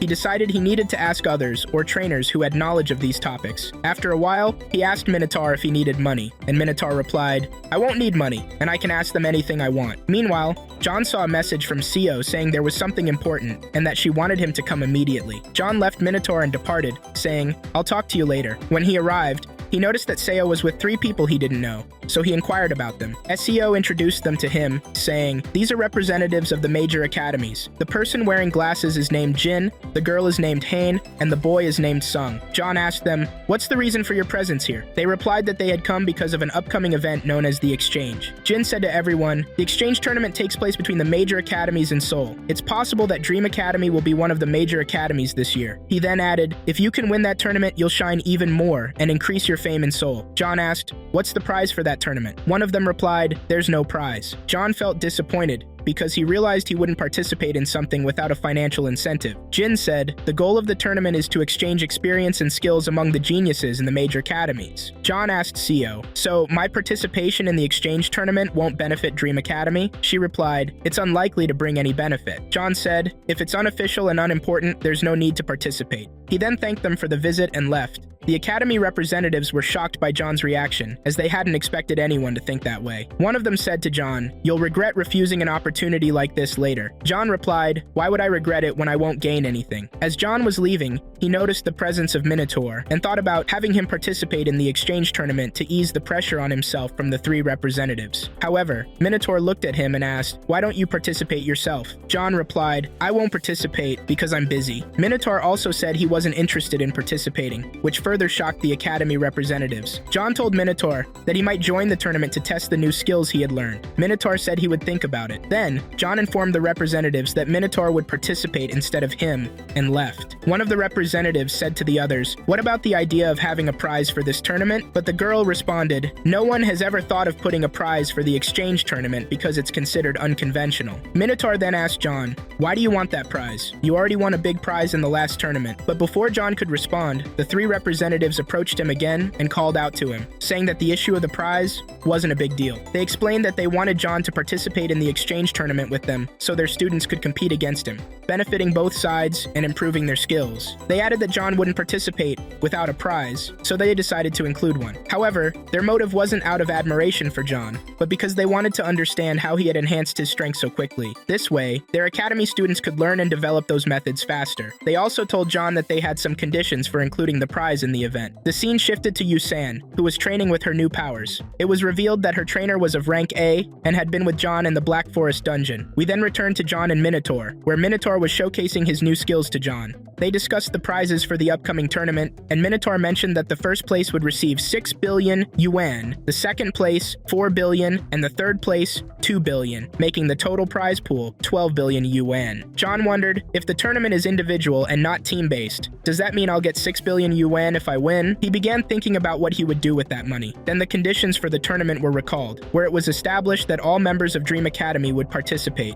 including Minotaur and Suyan. John asked, "Are there any other conditions besides these?" He was told about the available options and informed that there was one more condition, but the problem was that someone hadn't agreed yet. John inquired further, and they explained that the final condition was Suyan's participation. This would allow the Academy representatives to confirm that the rapidly increasing power actually belonged to John, thanks to all the members of Dream Academy. We returned to the present, where Suyan was training. John called out to her and asked if she had agreed to participate in the exchange tournament. She replied that she had agreed, but asked him to leave because she wanted to continue training. Meanwhile, John noticed a message on his phone. When he checked it, he found it was from Minotaur, asking him to stop the mana lectures for a while. John didn't understand the reason and asked Minotaur about it. Minotaur told him it was a bit complicated and couldn't be explained in a message. He added that he wasn't entirely sure of the real reason, but would ask the director and inform John once he had an answer. John decided to stop the mana lectures to avoid causing any problems. 7 days passed, and John, along with the 3 others from his academy, headed to the building where the exchange tournament would take place. Although the tournament was unofficial, they noticed that the venue was massive, far exceeding any location they had seen in previous tournaments. John realized that this tournament wasn't ordinary, and saw the logos of the top 3 academies in Seoul on the building. These academies had consistently won in exchange tournaments, even though only the strongest participants competed. Later, John saw some journalists standing there, and a crowd of people gathering. He wondered what was happening, and Minotaur said, "They're just journalists. They show up at any popular event." While they were talking, they heard a loud noise. When John turned, he saw Lee Hain. Minotaur commented that Yusan was weak, which angered her greatly. She shouted at him, demanding he stop bothering her. Everyone in the area turned their attention to them, recognizing John, who had become famous, as previously mentioned. They entered the venue to select weapons before the exchange matches began. The official told them, "Using personal weapons is prohibited. You must use the weapons provided here." When John saw the weapons, he felt they were entirely different from the ones he had trained with before, and their quality was much better. John chose a spear to fight with instead of his personal spear for the exchange matches. However, he realized that most of the spears available didn't match the efficiency of his own spear and couldn't even compare to it. While looking around, he heard a commotion and noticed that Minotaur and Yusan were still arguing. John ignored this and focused on the issue with the spear. We then moved to one of the exchange matches, which began as usual. The initial matches weren't very significant. After a while, the referee announced the start of the match. The person standing in front of CO John was looking ahead and didn't notice his presence. He began to feel nervous and glanced behind him to see if John was running to attack him from behind. When he realized John was indeed approaching, he quickly turned and blocked his attack. But the strike was incredibly powerful, and the opponent felt the strength of John's attack. John continued his assault after injuring his opponent. He delivered a strong blow that pushed the opponent back several meters. John then quickly charged at him, channeling mana into his weapon, and attacked again, ending the match as the opponent dropped his weapon to the ground. When the opponent looked at the spear after the fight, he noticed it was completely shattered due to John's immense power. John also noticed the state of the broken weapon and thought to himself, this is because of the poor quality of the weapon. If the match had lasted a bit longer, the weapon would have completely broken. John then raised the spear in front of the officials, saying, "I want a weapon of better quality than this." One of the officials immediately took the spear from him and handed him a higher quality one. John remarked that if the quality of this spear was similar to the previous one, he would have to replace it in every round. Meanwhile, Minotaur and Suyon approached John to praise his outstanding performance in the match. Additionally, Sun came to inform John that his picture during the fight was everywhere, thanks to the large number of journalists and reporters present. John learned from Suyon that he would soon face Lee Hain. The scene shifted to Lee Hain, where her academy's representative was talking to her about John, saying she should gain as much experience as possible while fighting him, to why he was so interested in John. And he replied, "You already know the reason. Even if you can't get first place, which is understandable since you lost to John before, you must secure second place and outperform the other two academies because I want to recover part of the money I spent." He noticed John replacing his spear again because it had also broken during his training. He was very surprised, as this was the third time John had changed his spear. Meanwhile, there was a match between Minotaur and another participant, and Minotaur managed to win. John went to change his spear, and a representative from Mill's Academy asked someone else how many weapons John had broken. The person replied, "With the weapon he has now, the total is 9. The man was shocked by this number. John suggested that he use his spear, but John said he was confident that this spear would not break. However, the person in front of him refused, pointing out that this would be considered special treatment, and special treatment was not allowed in exchange matches. He added that he would consult with representatives from other academies to see if they agreed to such a thing. Meanwhile, it was Suyun's turn to enter her match. She was nervous because this was her first time participating alone in any tournament. John asked her, "Why are you so scared?" She replied that she was very excited about this tournament. He told her that her opponent would be Lee Hain, and John realized her reaction was justified, as Lee Hain was considered one of the strongest participants in the tournament. John laughed and told her that entering a dungeon filled with deadly monsters wasn't terrifying, and that facing some bosses wouldn't be dangerous. At that moment, Suyun said, "I'll go now, and whatever happens, happens." She then moved to the arena where the match would take place. The referee started the match, and Suyun prepared herself by charging her mana, standing ready for Lee Hain's attack. She noticed that Lee Hain didn't move. After a moment of waiting, Lee Hain said, "I want you to attack me first." Suyun was surprised, but Lee Hain added,